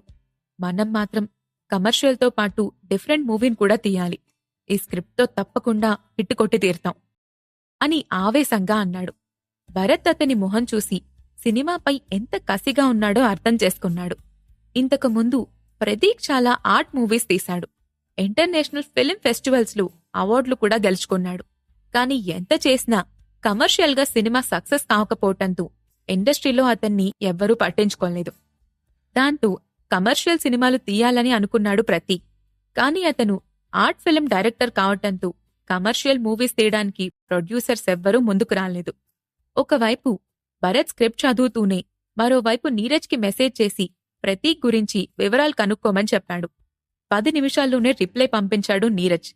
అతను చాలా టాలెంటెడ్ అండ్ క్యాపబుల్ అని, కాని ఇండస్ట్రీలో జరిగే కొన్ని విషయాల వల్ల అతను హిట్ సాధించలేకపోయాడని అందులో ఉంది. దాంతో భరత్ కాసేపట్లో స్క్రిప్ట్ చూసి, సరే, మీ గురించి నాకొక అవగాహన ఉంది. ఈ మూవీకి నేను మీకు పూర్తి ఫ్రీడమ్ ఇస్తాను. కానీ దీనివల్ల మన ఆర్టిస్టులకి మంచి పేరు రావాలి. మీరా ఒక్క విషయం దృష్టిలో పెట్టుకుని వర్క్ చేయండి. ఈరోజు ఈ మూవీకి సంబంధించి చిన్న అప్డేట్ కూడా బయటకు వదలబోతున్నాం అని చెప్పాడు. ఆ మాట వినగానే ప్రతీక్ ఆనందంగా లేచి, భరత్ గారు, మీరు నిజంగా ఈ సినిమా విషయంలో ఫ్రీడమ్ ఇస్తారా అని అడిగాడు. భరత్ నవ్వి, ఆ అనుమానం మీకెందుకొచ్చింది అని అడిగాడు. ఎందుకంటే ఒక సినిమా అంటే అనుకున్నంత ఈజీగా ఉండదు. అందులో చాలా మంది ఇంటర్ఫియర్ అవుతూ ఉంటారు. దర్శకుడికి తాను కోరుకున్నది చేసే స్వాతంత్రం చాలా తక్కువ. ప్రొడ్యూసర్స్ మధ్యలో ఇన్వాల్వ్ అవుతూ ఉంటారు. అందుకే చాలా సినిమాలు అనుకున్నంత మంచి విజయాలు సాధించలేవు. డైరెక్టర్కి పూర్తి స్వేచ్ఛనిస్తేనే ఖచ్చితంగా ఎక్కువ శాతం సినిమాలు హిట్ అవుతాయి అని అన్నాడు. నాకు తెలుసు, అందుకే మీకు పూర్తి స్వేచ్ఛనివ్వాలి అనుకుంటున్నాను అని అంటూ తన గ్లాస్లో వైన్ పోసుకుని తాగడం మొదలుపెట్టాడు భరత్. అయితే ఈ సినిమా కేవలం మన దగ్గర మాత్రమే కాదు, ఓవర్సీస్ మార్కెట్లో కూడా మనకి హిట్ సినిమా అవుతుంది. నేను తప్పకుండా మీ నమ్మకాన్ని నిలబెడతాను అని ఉద్వేగంగా చెప్పాడు ప్రతీక్. భరత్కి కూడా ఆ నమ్మకం ఉంది. అందుకే ఈ సినిమాకు ద బెస్ట్ టెక్నీషియన్స్ ను తీసుకురావాలని నిర్ణయించుకున్నాడు. మ్యూజిక్ కోసం కూడా ఈరోజు పృథ్వీతో మాట్లాడాలి అనుకున్నాడు. పృథ్వీకున్న ఇమేజ్ కూడా ఈ సినిమాకు ప్లస్ అవ్వాలని భరత్ ఆలోచన. తర్వాత కాసేపు భరత్తో మాట్లాడిన ప్రతీక్ ఆనందంగా బయటికి వెళ్ళిపోయాడు. ఆ రాత్రి యాచ్ పార్టీలో ఏం జరగబోతోంది? లైవ్ బ్రాడ్కాస్టింగ్లో ఏ విషయాలు బయటపడబోతున్నాయి? ఈ ప్రశ్నలకు సమాధానాలు తెలుసుకోవాలంటే నెక్స్ట్ ఎపిసోడ్ వినాల్సిందే.